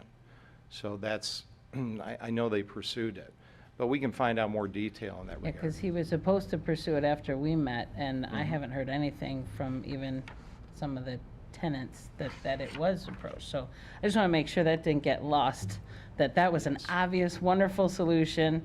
Your people will be safe, our people will be safe, and it was just, it doesn't make sense why we would push forward on something that hasn't been fully vetted.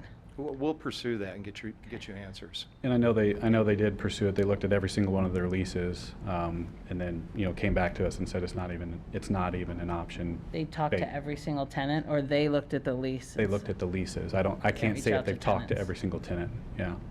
But again, to move an access road for what we feel and will demonstrate as a temporary need is a pretty heavy lift as well.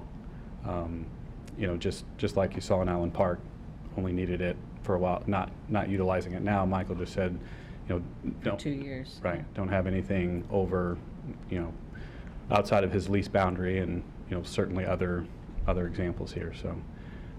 We get it, like, again, safety's number one for us as well, but, to redo a whole infrastructure of a shopping center is a pretty massive undertaking with utilities, et cetera. All all the light poles are on all those islands of that ring road. So that's getting all the electric moved, everything. So it's I don't know anybody that could actually I think you withstand got- those costs. I think you did get a little taste of we are a little different Mhm. just by watching the last one. Like, Yeah. for example, you've like to point out there's no blue roof on our IHOP. Sure. I think that's the only one in the United States. Yeah. So there are different things that you do have Right. to do when you come to the township. Absolutely. But you also are accessing a wonderful area that's going to support their businesses. Mhm. And we all know Chick-fil-A is a successful model. It just doesn't make sense not to make it fit what fits in our area, which is own and operate. And when you say temporary, to me, it's like 4 weeks max, not 2 years. We And gotta remember again, that's I'm during going in the COVID. south and the east. That's during COVID, right? But before 2020 and after 2023, some of us have been to Chick-fil-A's outside of Michigan. Those are established. Like you said, Atlanta. I've been to Chick-fil-A's in Atlanta. These are established businesses that still get overflow times. And that's when you got to look at the site as well, because we're offering the full double-lane drive-through all the way around. These are 45% more efficient than our old designs, which you're going to see a lot in Atlanta, that have single drive-through lanes. So, don't want to get into comparing apples to oranges, but we are putting a great product in front of you that you can put a flag in and say, we're proud of this in Bloomfield Township, I can guarantee that. And so a lot of the stores, like Southern stores, they're all going through remodels now because they were designed for a certain sales volume that we've exceeded. So those stores have to be changed. And also, so the 2 years, I would say, it had a lot to do with the conditions of what we were given. So could it take 2 years? Possibly, but having to do drive-through 100% of the time with the sales volume would kind of make it look different. So now that every possible sales channel is open, that time wouldn't be 2 years. So when did let's go with the two that I've seen most recently that are definitely past COVID. Southfield still has a lot of issues, and I believe that's been open longer than 4 weeks. And M59 has a lot of issues, and that's been longer than 4 weeks. So again, temporary being 4 weeks in our mind, not 2 years. What year were those, when were those open? Because So you're asking, you're asking so about. the Southfield one, like I Southfield was actually go out open- of my way to another Michael's now. That's Yeah. just a couple miles from my house. Used to love going to Michael's, used to love going, and with the amount of times I've almost gotten hit by Chick-fil-A angry, like drive-through, I don't go to that side of the mall anymore. I only go from Lowe's this way. So knowing that, how long have you been open, and how are you handling your overflow? Sure. Matthew Leverett, owner-operator at Chick-fil-A Southfield. This was our initial design for traffic flow. So this is what we work through with the city of Southfield and with the landlord, just like we're working through Acadia. A lot of colors here, looks like a Skittle bag, so let me Yes. just. So, Yeah. so the green and the red that you see is ingress, and the orange and the orange and the green are egress, and the red and the blue are ingress. That's And right. so we wanted to allow for, we didn't want anything on Telegraph. That was the goal. The goal was to limit as much traffic as possibly could so that we would not impact Telegraph. We understand how busy Telegraph is. I grew up on pretty much 12 Mile and Telegraph, so this is home for me. So our goal was, hey, how do we not impact any other business? We tried to shoot it as much as we could to the back of the lot. And that's what you see as that blue arrow shifting into our lot. And then as well as the red. So that too was to keep traffic off Telegraph. But what we realized, to your point, was that it had a bit of an impact on Michael's guests. So we hate Michael's that and you the pet don't, that store. you no longer Yeah. that you no longer go there. But we've Pet modified store it. even, because I live right near you. I'm just up the road on Telegraph. Yeah, and yeah. to drive out of my way to get pet supplies because of this, and it's been longer than 4 weeks, is really frustrating. So we actually don't use this anymore because we don't need this level of a play or a traffic management plan. So I've put almost $100,000 towards traffic management since we opened in September of last year. And where that box is that you see, that is for us right now, the only way that you can get in is following that row of cars that he kind of shows. So we do too use a shared lot, and it's far away from PetSmart. It's far away from Michael's, Ulta, who's no longer, or Ulta's still there, but Bye Bye Baby is no longer there. We shifted it to the back of the lot to allow for other patrons of other businesses to not be impacted. So the first week we had a conversation with Michael's and PetSmart because they said, hey, there are a lot of, because of the design, which we listened to, some of Chick-fil-A guests are taking some of our spots. We said, hey, we're going to work it through. We decided, hey, let's put it to as far back as we could to this exact layout that you see right here. And we haven't, other than us dropping off some sandwiches to PetSmart, we haven't really had any interaction just because we haven't had any guest complaints or any employee complaints on their end. And so I hope that you can come back to that Michael's and that PetSmart because there are available parking spots that aren't taken by our team members or our guests. And so with grand opening, of course, you've got a lot of people. A lot of people want Chick-fil-A, especially from Southfield. Now they have their own local one, and that's what they're interested in, which is amazing for us and amazing for them as a guest. So the lines were, of course, longer naturally. But as we look at it now, we're starting to see more flows of the day where our drive-through line isn't full because we're moving a lot faster. I checked mine as Michael checked his, and we're at 5 minutes. So not exactly where he is, but definitely getting a lot better at serving guests a lot quicker. And I think that's the biggest thing of keeping that drive-through line close is that operational efficiency that Justin mentioned. So it does take time, but it is an investment. I could put either a team member or a third-party company, which we decided to do a third-party company in front. And the first 2 months, we had 4 people. From a third-party company, we had 4 people stationed in various places around the lot.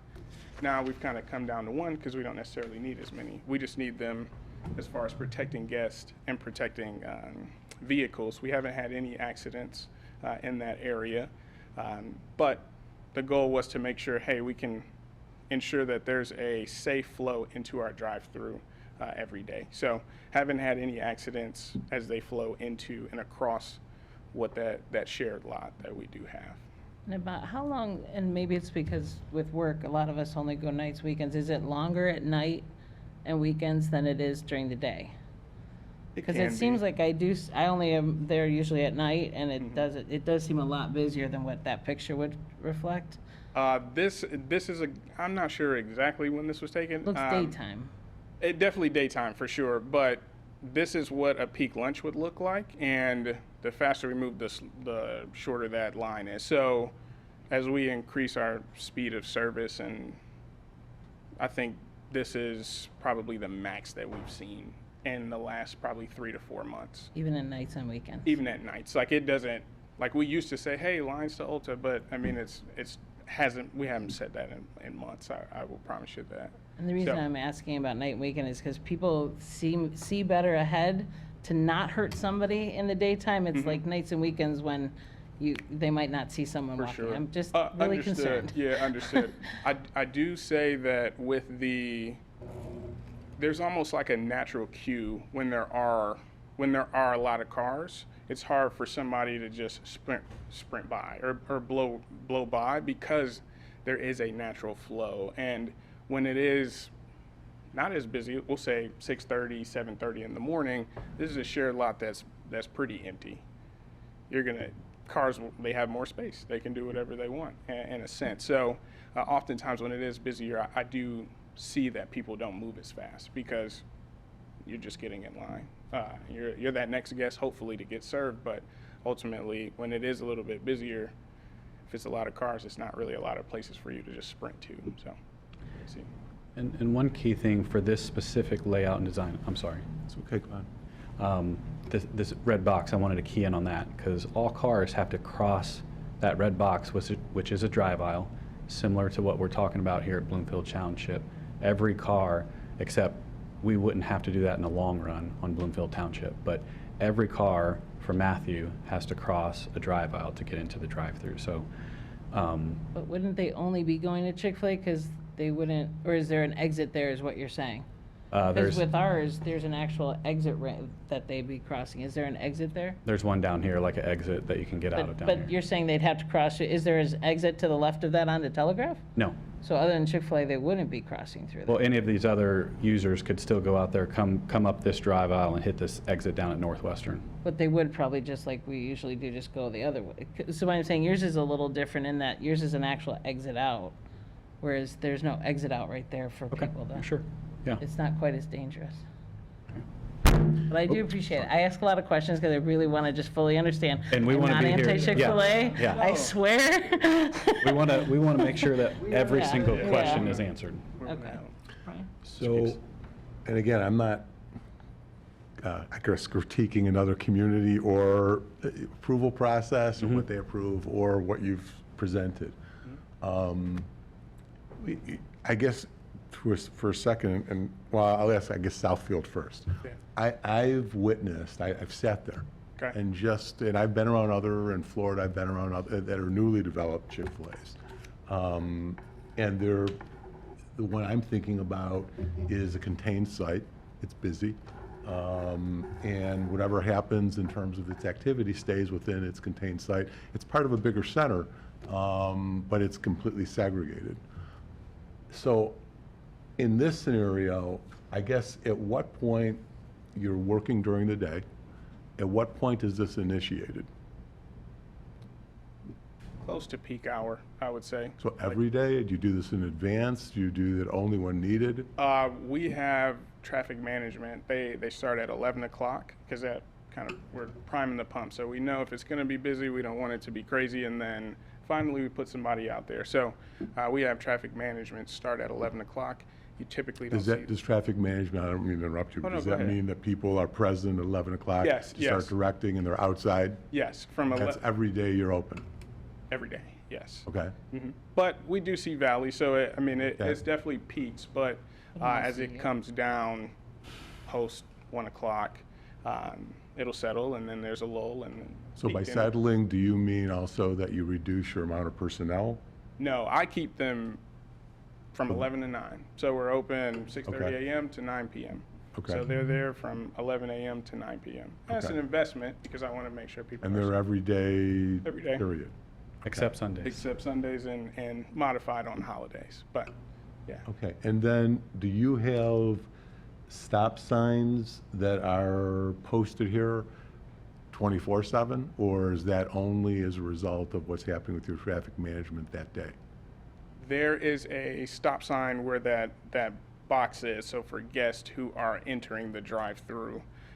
But it's more so positioning of our traffic management people. So we used to have 2 vests on to ensure that, hey, the oncoming traffic aren't moving too quickly, but also to flow in the cars into the drive-through. So that could be waves of, hey, and now 8 cars can go through to kind of help push that line and shorten the back of that tail. And how would a car know to go there and that that's the queuing line that is going through the parking lot? Directional signage. So Yeah, we- so we have directional signage. Yeah, So like- I have to tell you, I don't live far, I drive around, I look at a Okay, lot of sure. things. And when I first saw this, Mm-hmm. it reminded me of what was going on there, and I was watching, and I was thinking, I wouldn't know what, truly. It was kind of raining out. Yeah. I don't have great vision in that, so quite frankly, in terms of darkness, raining, it wasn't great, what was the dynamics of what was going on. And I'm watching cars literally drive all over. There were people standing there. I had no clue. And again, I do this. I understand I had no clue what they really wanted, and it was raining. Okay. So it wasn't like my window was going to be down. And I was just watching people driving around, truly chaotic. It wasn't extremely, I mean, it wasn't busy, but it wasn't quiet, so there was activity. And it really looked, I hate to say it was like a 3-ring circus. I had no idea what they were trying to achieve. And it wasn't really all that long ago that I did that. Okay. So again, each property's different. I mean, we have different dynamics in Bloomfield that I'd like to address separately. Sure. But what was going on there, and I've spoken with Mr. Ratner many times about this, and really was trying to get a sense of what would work, what would make sense in Bloomfield. And he kept referring to Southfield, and again, it was well after it opened. Because again, I respectfully that you're really busy, people want to try it, that's great. I also get that eventually in your presentation, you expect the volume to come down because it's going to be dispersed. And I get and respect that, but we still have to plan for now. Right. And I'm, you know, from what I saw and during inclement weather, and given the police, the fire, talking about danger and health risks, you know, there's a lot of things or there are some things I guess I would do a lot for in terms of risking my, you know, and serving and doing things, but one of them I don't think should be getting a Chick-fil-A sandwich. And in this scenario, well, so that's, I guess, my comments regarding Southfield, because I've seen it, I've watched it, and it's just questionable as to what to do. I wasn't looking, you know, I wasn't buying one so I was really just sitting there watching. And it was chaotic. And it's a plan, so that's what's concerning. Sorry, say that one more time. I was going to say, you know, we're sitting here in the design review really to be proactive. And you've, you know, this was the first plan that you set. And clearly between this plan and the plan that you've presented in Bloomfield, you're expecting significant business and volume. You know, again, that to me is really chaotic just looking at it. The other one, thinking about what you're doing in Southfield and how you've rerouted it now, you know, makes sense, but watching it is just, and again, if you're driving in there and all kinds of things are happening in a parking lot and you've got this going on and that going on and the training and it's not really, it could be darker during the day, whatever. I just think I could see the Directional problem. signage be a solution for that? So Sorry? directional signage. I didn't notice any directional signage because of the chaos. I need to let Here's- you know, like, here's I the was so other thing. nervous to I'm get looking in. at this. Go to I the wasn't one- focused on If you signage. go to the, if you would go to the one we with have the actual, the middle of the day actual, Yeah. can you go to that? Oh, the aerial? The actual aerial. So the other thing is, so you're not reserving this during the day, are you? I mean, people can park wherever they want. They can park wherever they want. And I guess I'm also wondering, this one allows, it looks like there's ways for those cars to back out that are already parked there. In Yep. Bloomfield, what I'm wondering is, unless you have it, unless you're blocking off those parking spots, people could get blocked in there and that are already parked there. So I don't know, are you excluding parking in those spots? We would. So we worked with Acadia on that, excluding parking in that area to reserve it for overflow while we need it. And it's what, with cones? Cones, yes. Because again, driving through a parking lot, it just looks chaotic. I mean, and that was part of the thing in Southfield, there were a lot of cones. So, and again, I'm looking out there, it's raining, it's kind of dark, there's orange cones, there's guys flashing, it was like, I had no clue. And if that can change over time, it's nothing that people even can get used to. If it was part of a site and part of a dedicated site, at least there would be some context and people are going in each time, they get used to it, they know what to do. I don't know, it seems there's a lot going on, and this may adjust over time. So, you know, in terms of the design review, in terms of planning, it's all about plan and being planful, and this just seems very reactive, and that a plan, you know, maybe even, you know, responding in full to the traffic study comments would be helpful, but. Yeah. You actually just brought up a new concern I have based on design. Again, temporary to me is like 4 weeks. Clearly, you've been here almost a year and it's still an issue. I didn't realize construction cones were going to be the way you did this for over a year. Like, I assumed if you're blocking things off, it was done a little bit nicer than just construction cones. Or is Acadia planning on just sticking up cones for a year? So we have different design cones. So delineators, if you will, like yellow delineators. I think we submitted a few examples to Ms. Volker on what we could use. We're not married to any one thing. We want to partner with you guys. I mean, we're here talking about, we're thoughtfully planning ahead that if we back out of the drive-through, here's what we would do. So, that's why we're here, I obviously. mean, again, he's standing for Southfield, but if we want to go back to the Bloomfield plan, I mean, let's do that. Yeah. Because you have a generosity of parking that we don't have. If you look at like your overflow, you can move it all over the place. We don't have And I that. appreciate you being here, because that's the one I've Yeah, really yeah. spent some time just sitting there watching. And we heard, And we heard that you all had visited, so we wanted to bring. Well, I visited But let's go- M59 to try. I visited quite a So Hall- few because I Hall was Road. looking for something that was close to what you're doing here. Sure. And they're not, because he has access to a much bigger lot with empty stores. Another one was like a much bigger lot. You're here, you're really locked into a tiny area. Like there's, to the left and right of you, there's businesses. Whereas these other examples are at the edge of a parking lot with businesses way over here. This is where our concern is that we don't have the benefit that the other gentlemen have of going left, right, north, south, east, west. We just have one spot. Yeah, So and I it's- think comparable to M59, right? Now, I just want to look at Bloomfield now. Let's just I mean, go there. I thought you basically, said you let's wanted to just go back skip there. all the other locations, because okay. we've been to quite a few. But let's look at, and they all have different ways that they can angle. You don't have a lot of options in you're kind of sticking in a shoehorn here. You already have things to the left and right of you Yeah. that others are beneficial that they don't. Let's just focus on this, Yeah, right? absolutely. Of how we can make it safer. Sure. Nothing against, because again, I have been to many of them. I will continue to go. It's not anti-Chick-fil-A, I promise. Do you have some questions? I do. Yeah. So, Matt, you want to Can I finish? just You wanna go finish on it? Bloomfield? So- Yeah. So in terms of this one, Yes. you're then planning on having, if I understand correctly, the 4 stop signs in the drive lane? Right here? Yes. Yes. Not in the drive lane, but in these islands, yes. Is it for the people in the drive lane?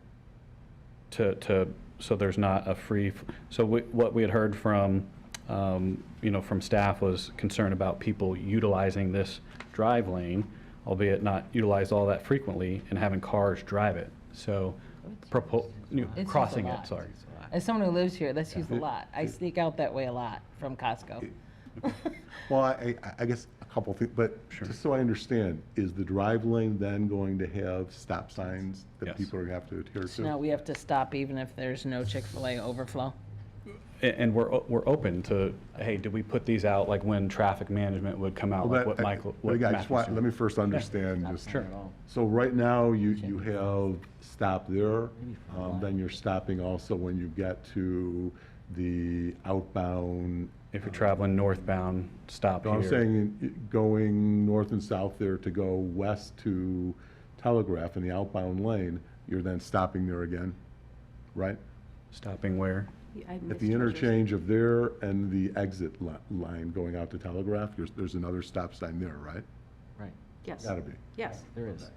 So we're now increasing the stopping along the way.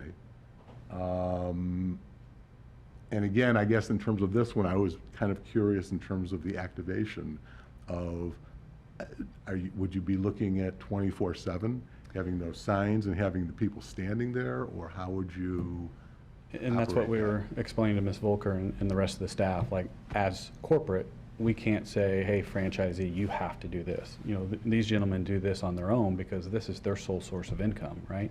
They want to make sure you're having a positive experience when you come to their location. So they're investing their own dollars into third-party management. So to answer your question specifically, I can't tell a franchisee, hey, here's your plan that you got to follow. Is the franchisee here? We don't Is we the don't have. Bloomfield franchisee here? We don't have one selected yet, as we don't have we would select a franchisee once we go under construction, like once the deal is real and approved and getting ready for construction. So then we really can't we're make not talking any to the right person, decision. are we? Yeah, I we need to mean- talk to the franchisee. If you're not the decision maker of what we're getting, we really need to talk to that franchisee. Which I guess is a tough spot, a chicken and egg, right? Because we don't have one selected, but here's what I'm trying to explain is here's what we've done in other scenarios, had the whole list of stores, Southfield, Livonia, Northville. here's what we did on traffic management plans for them that they're not utilizing anymore, which is why we keep calling this a temporary nature. So could you, being that this is, just because it's never been done doesn't mean it can't be. Right. Since this would be maybe the first time, again, with stipulations on a motion, that the franchisee would have to take on and purchase that franchise based on expectations that are put on this location. Whatever conditions of approval that you would see fit that in your mind makes it more safer, then we would pass those on to the franchisee. So it would be forced onto the franchise. Correct. I thought you said you couldn't force things. I can't. I'm not the township. Okay. I can't, from a corporate standpoint, say, here's how you need to run your business. Okay. But I can work with you on what limitations you all would want to see, and then pass those on to a franchisee to adhere to. Yes. Does that make sense? Yeah, Or my help? sister used to own 5 different franchises for a different, and each one had different rules. Sure. It was also a national franchise, but every town in that Texas area had different rules for her. So I was thinking, you were saying, we can't put our own on. That's what I was getting No, frustrated. yeah, I can't from a Okay. corporate standpoint say, here's what you have to do, but we'll pass along any conditions of approval. Putting this aside for a moment, Sure. I'd like to ask some questions regarding the exterior use and your special request for that. Oh, the patio? The patio. Yes, sir. What we deem as a special use. Is that full year, or is that certain months that you're looking for the outside? How long are you going to have the Yeah, umbrellas out? obviously, the tables would be out there all year. The umbrellas would be put in during non-peak hours, non-seasonal time. Again, that outdoor storage unit attached to the dumpster, utilizing that area for storage. But the red umbrellas would not be out all season long, no. You mean all year long? Maybe like spring. All year, sorry, yes. It's okay. Okay. So that's basically seasonally requested and? Yes. Okay, so. Warm We don't have many months. people I'm just wanting trying to, to yeah. Like warm weather. dissect each Warm weather. one. We don't have many people wanting to sit on the patio in January in Detroit, You never know. unless it's a warm day. Okay. And in terms of the hours, Yes. do all of your franchises operate those same hours in this market? They all may be Westing. just slightly different, so we wanted to give, when the franchisees selected, the flexibility here. So typically, we see 6:30 to around 10, as you heard Matthew say, he's 6:30 to 9. So we wanted to give them the flexibility within a half hour to hour of what we're used to seeing, which is why you saw that request at 5:30 to 11. Okay. Yep. Okay, thanks. Go ahead, Mark. You sure? Yep. Focusing on our site here again, just want to make sure I understand the traffic flow. Sure. Did you say that there's 35 spots to queue in the 2 lanes? Yes. And then how many spots in the queue go through the rest of the on-site parking before you cross the internal lane? Like if they're backing out here, Correct. we didn't count any of those, but we can get a linear footage and Right, because of course they're going to be Technically. they're going to be queuing there before they queue across the street, right? potentially, but again, depending on What do how you the mean franchise, potentially? Potentially. How would you not queue there before you go across the street? like a third-party traffic management company helping to direct So you to they start would queuing over here hold first. the plan, and the traffic plan is to hold them across the street there or across the internal road Until there's till room they in the can drive-through. actually get in the queue down there. Yes. So it wouldn't be Oh. to fill the parking lot and then go to the queue? The parking about lot changing is, that? I mean, from a width standpoint, it's wide enough to where even if you had one car, you could still get 2 cars by it, two-way traffic. But to plan for Mm-hmm. this, and speaking with staff and speaking with fire and police, they didn't want to see people queuing on our site Right. out of the drive-through. So that's why you don't see any lines on our site that we're I counting. see. So that's the plan is that they would not be queuing there, not only for the fire safety, but, I guess these parking spots would be blocked, Yeah. right? On a temporary basis if there was people behind Okay. them. Just like if you were in Costco and somebody's, in line trying to find a spot and Well, there's not a queue of 100 and some people waiting. If you're saying there's, if you're queued up there, there's how many that can be up there? 70? 44. 44. So There's 79. not usually 44 people waiting for my spot at Costco. Yeah. I just want to make sure we're making apple-to-apple comparisons. Well, sure. I guess, So may I ask a just go question? back, I want to Like if I were parked there and you were queuing behind it, I'd be waiting a really long time to get out. So I'm glad that you're not queuing behind it. I just want to make sure that that's firmly understood, that that's no queuing. So, and then on the exit part, so when they come out, they've received their order, they're leaving, you envision people going both straight to the exit there and out the other way? We're not limiting their options, so you could make a left out of there, or you can make a right out of Has there. there been some discussion or concern about potential any backups that occur there that impact the site? I mean, it can take a while to get out on Telegraph there. If you're, serving, if you've got 2 to 4 people per every couple minutes coming out, I mean, you So, thought about that yeah, becoming yeah. a choke point? Let's talk through it. Let's say there's 2, 3, 4 cars here waiting to turn right and go north on Telegraph.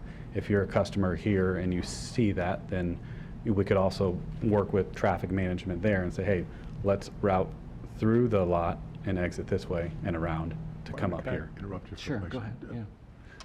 Patty, were these questions, because it's an excellent point, and they've done their traffic studies, and Yeah. we've evaluated those traffic studies. Is that specifically noted in the traffic study? That was part of the Martin's question? discussion, absolutely, and that, yes, it is referenced in the traffic study that was responded to by our consultant in our police and fire.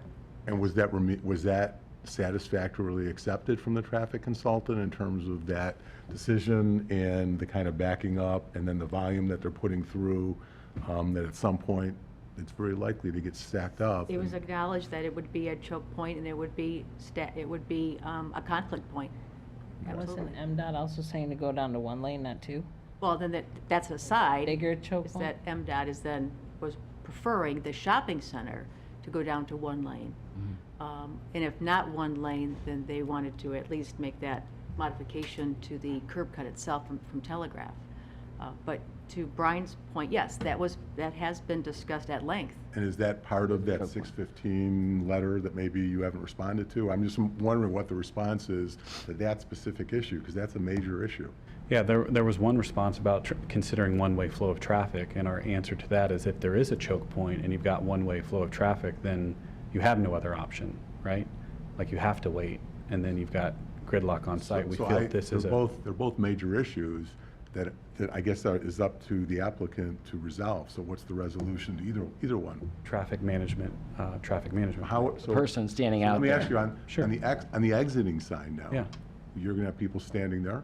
If needed, yes. And they're going to be they're going to be directing people in the outbound shopping center that has nothing to do with Chick-fil-A to stop there? No. I'm saying because I would envision someone here on our all side. internal.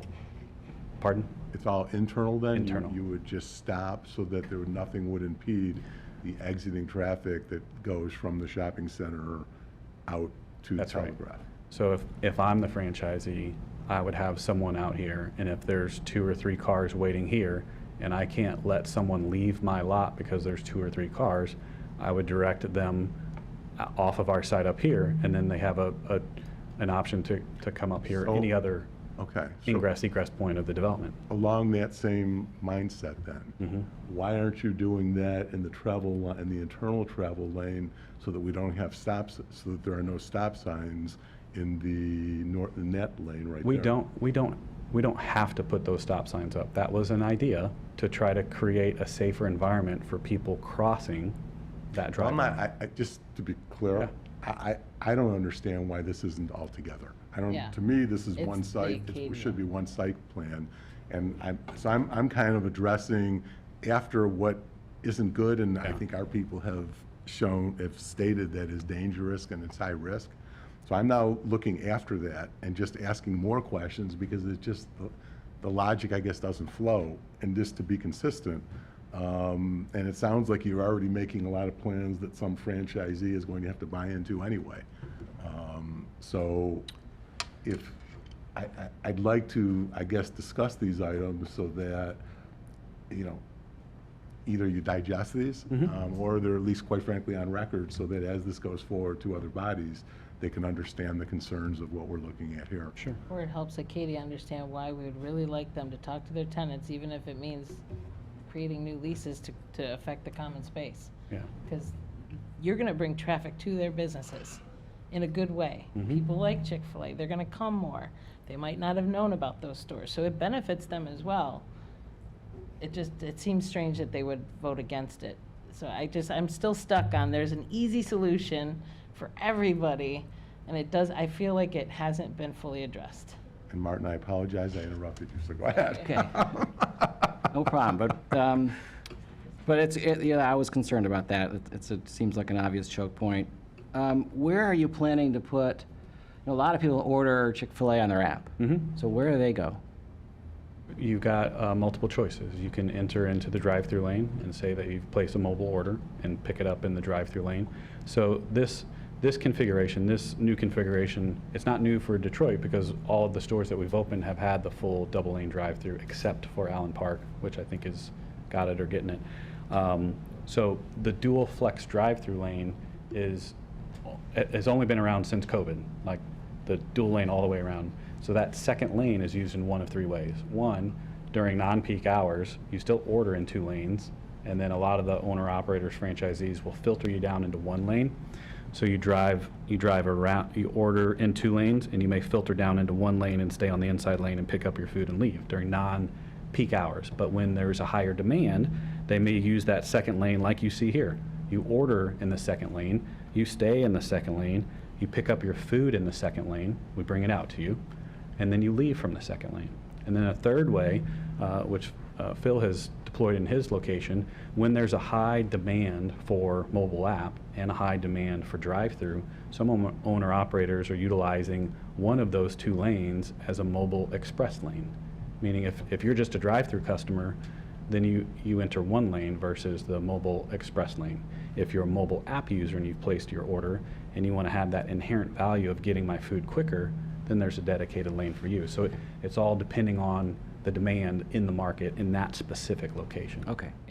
And would that be the same for a delivery service, an Uber type of thing? They're a pre-order, they might go through that second lane.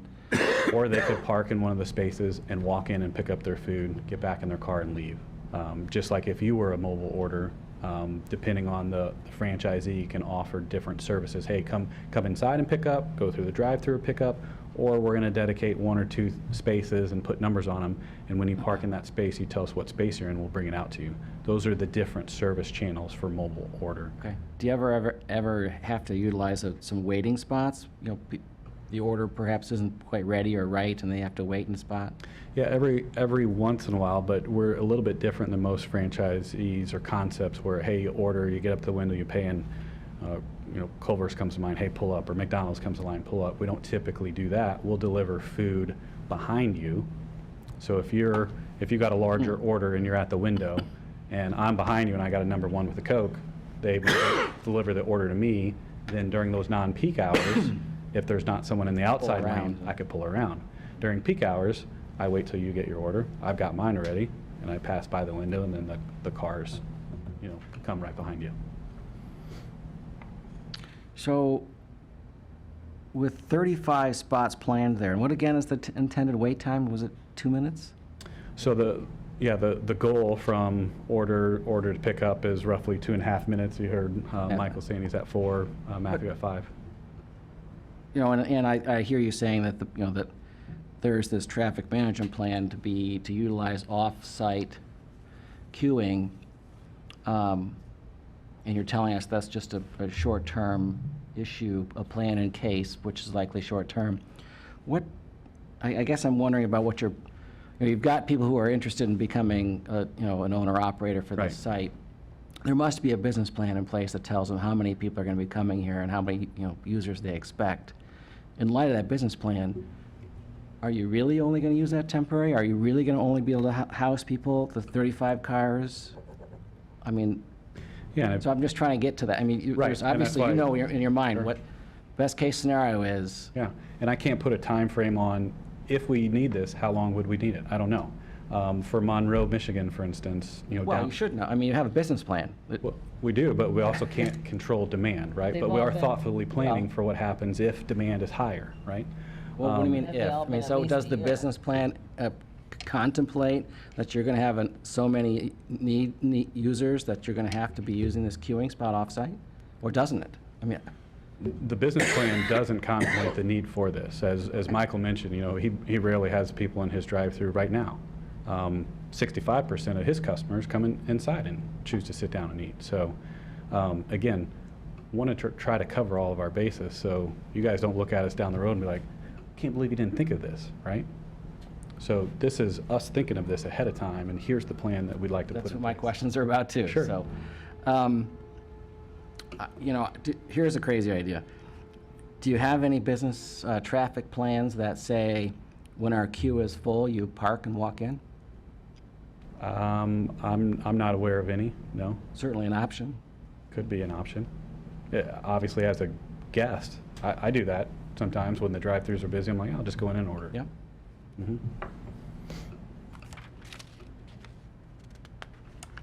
Keep hearing the term short-term. To me, a year is not short-term. So what, knowing that Well- like Southfield's almost a year, there's still a queue, when you say grand opening, how long is, in your business plan, is a grand opening, and what is short-term to you? And that's where I was going, like, and I can have Phil talk about Northville, how long he used his offsite, because it wasn't a year. Wasn't a year, Phil? A few months? 4, 6? Yeah, so in our case, we had a very If similar you situation. could You wanna come up come to up the, to the mic? and again, I'm mostly concerned about this. So Yeah. thanks for being here, Phil, So but if you- I it's not think- really that relevant to me. Okay. I want to focus here, but Wanted to give you Because I a real. we've been think talking you're- about this a long time already, so. Because Sure. you were by that old Toys R Us that shut down too. Again, like you guys have some great opportunities for extra spaces. We're Just in wanted to a- give you a real-life full- examples, actual Yeah. data. Yeah, That's why we had 'em That's come. correct. Well, but it's So- not the same site. It's just, agreed. so, I don't know, 100%. it's completely apples and oranges in my mind. Is there Okay. anywhere outside of Michigan that's also being kind of squished into an existing, fully developed area with no real open spaces? How has that, it doesn't have to be Michigan. Okay. Like, you see there's someone on your left, there's someone on your right, there's someone, they're everywhere around. Where else can you think of that would be similar to this?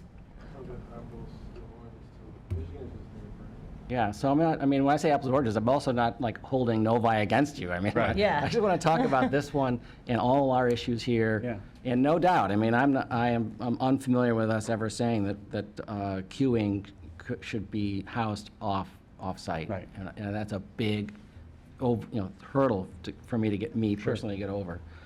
And like I mentioned, when we design these sites, our goal as a development team is to have enough capacity in our drive-through for 30 to 35 cars. And that is a great store for us. And that would accommodate traffic from opening to future. But in this area, in Detroit, where we've only got 8 freestanding units open for 7 million people, there's a higher demand. So that's why we're talking about the potential need for, this what-if scenario and off-site. You And have how a long high it'll demand need. everywhere, though. Yeah. Like, Pardon? my It's gonna sister be a in while. Houston, I mean, some of these have been there for over a decade, and there's still a traffic manager person telling us, sorry, we're full, and you have to leave. Like, that still exists in Houston. There's one in Annapolis that's so busy, they were trying to get one nearby. I mean, these are established, again, short-term to me wouldn't be years. And these like I are said, I would have to look at those to pre-COVID. see if they were the single drive-through configurations, which likely they were if they've been open for that Yeah, long. so that'd be apples to apples. So you got double lane. That's with- why all we're- with 35. That's why we're We'll talking talk about the those Michigan specific locations, ones. because they're all the new configurations. They're all new configurations. And they're I see. all in Michigan, so I guess I was trying to point out, there's never going to be a lull in Chick-fil-A's appeal. Like, I feel like you're presenting as of, oh, it'll be old hat, it's not a shiny new penny. It's always a shiny new penny because of your business models, because of what you're bringing to the table, people like Chick-fil-A. So I guess I just haven't seen that shiny new penny go away anywhere else, regardless of the size, people like Chick-fil-A. which is a good problem. Right. Good But problem to that's have, why I'm right? trying to But, plan yeah. for, it's Sure. probably never gonna be a empty, open But place. it is in our existing locations now, which is why we brought these guys in. but- With a lot of, okay, there's a lot of other opportunities to eat in Northville and Novi. There's not as many opportunities around here. Again, it's apples Sure. and oranges. Yeah, yeah. All up and down where that is at 8 Mile and Haggerty, 6 Mile to 8 Mile, you couldn't find more restaurants. Right. M59, tons of restaurants. Bloomfield does not have many restaurants. And trust me, Do we we have a wanna- high focus area on Oakland Yeah. County for Do we more wanna restaurants. Potentially table this to pick it up later. There's a, the there's a, traffic there's a study? question that's on the table, the traffic study that you haven't seen, that, we've talked about it a while now. I guess my thought was really, I was gonna ask you, I mean, I don't know exactly what's in this 615 letter, but I guess we I can don't either, either, apparently. we can table it, and we can have you comment on it and come back. We can rule based on what we have right now. Sure. And I guess I'm comfortable with you, you know, it's putting you a little bit of disadvantage because you don't know what's in that letter, and I don't Have you either. seen that letter? Right. That you're aware of? Okay. No, we should. So I would recommend that we table it. I would love to see the letter, and, Absolutely. you know, we Okay. thought we had responded to everything that No, was I- out there, I- so. And I thought get you it. received Yeah, the letter, so yeah. I Okay. apologize Yes. for that. separate MDOT letter that's recent too, or is that an old letter? That is the, I think the email. That was the We know we've email. taken up a lot of your time. No, no, so- and No, quite it's frankly, better I to think it's take been a time. good discussion, because Yeah. I think you I think we've gone understand as the far as we concerns. can now, and there is open question. Yeah, open we things. see this as a marriage as well. We don't want to get into something that both parties aren't going to be proud of at the end, right? So that's why we're here to have these discussions, so Very thank good. you for your Thank you. time. So did you want to make a motion to table? I move that we table, what was this one? A special site plan, special land use, and special event permit request by Chick-fil-A. Does there need to be any kind of time frame or? Right. Not at all. Okay, support. So whenever they're available to give, Okay. to answer that. Okay. So we have a motion by Clerk Brooks, support by Treasurer Keeps. All in favor? Aye. Aye. Aye. All opposed? That does pass. Thank you. All right, Thank you. Thanks, guys. Thanks.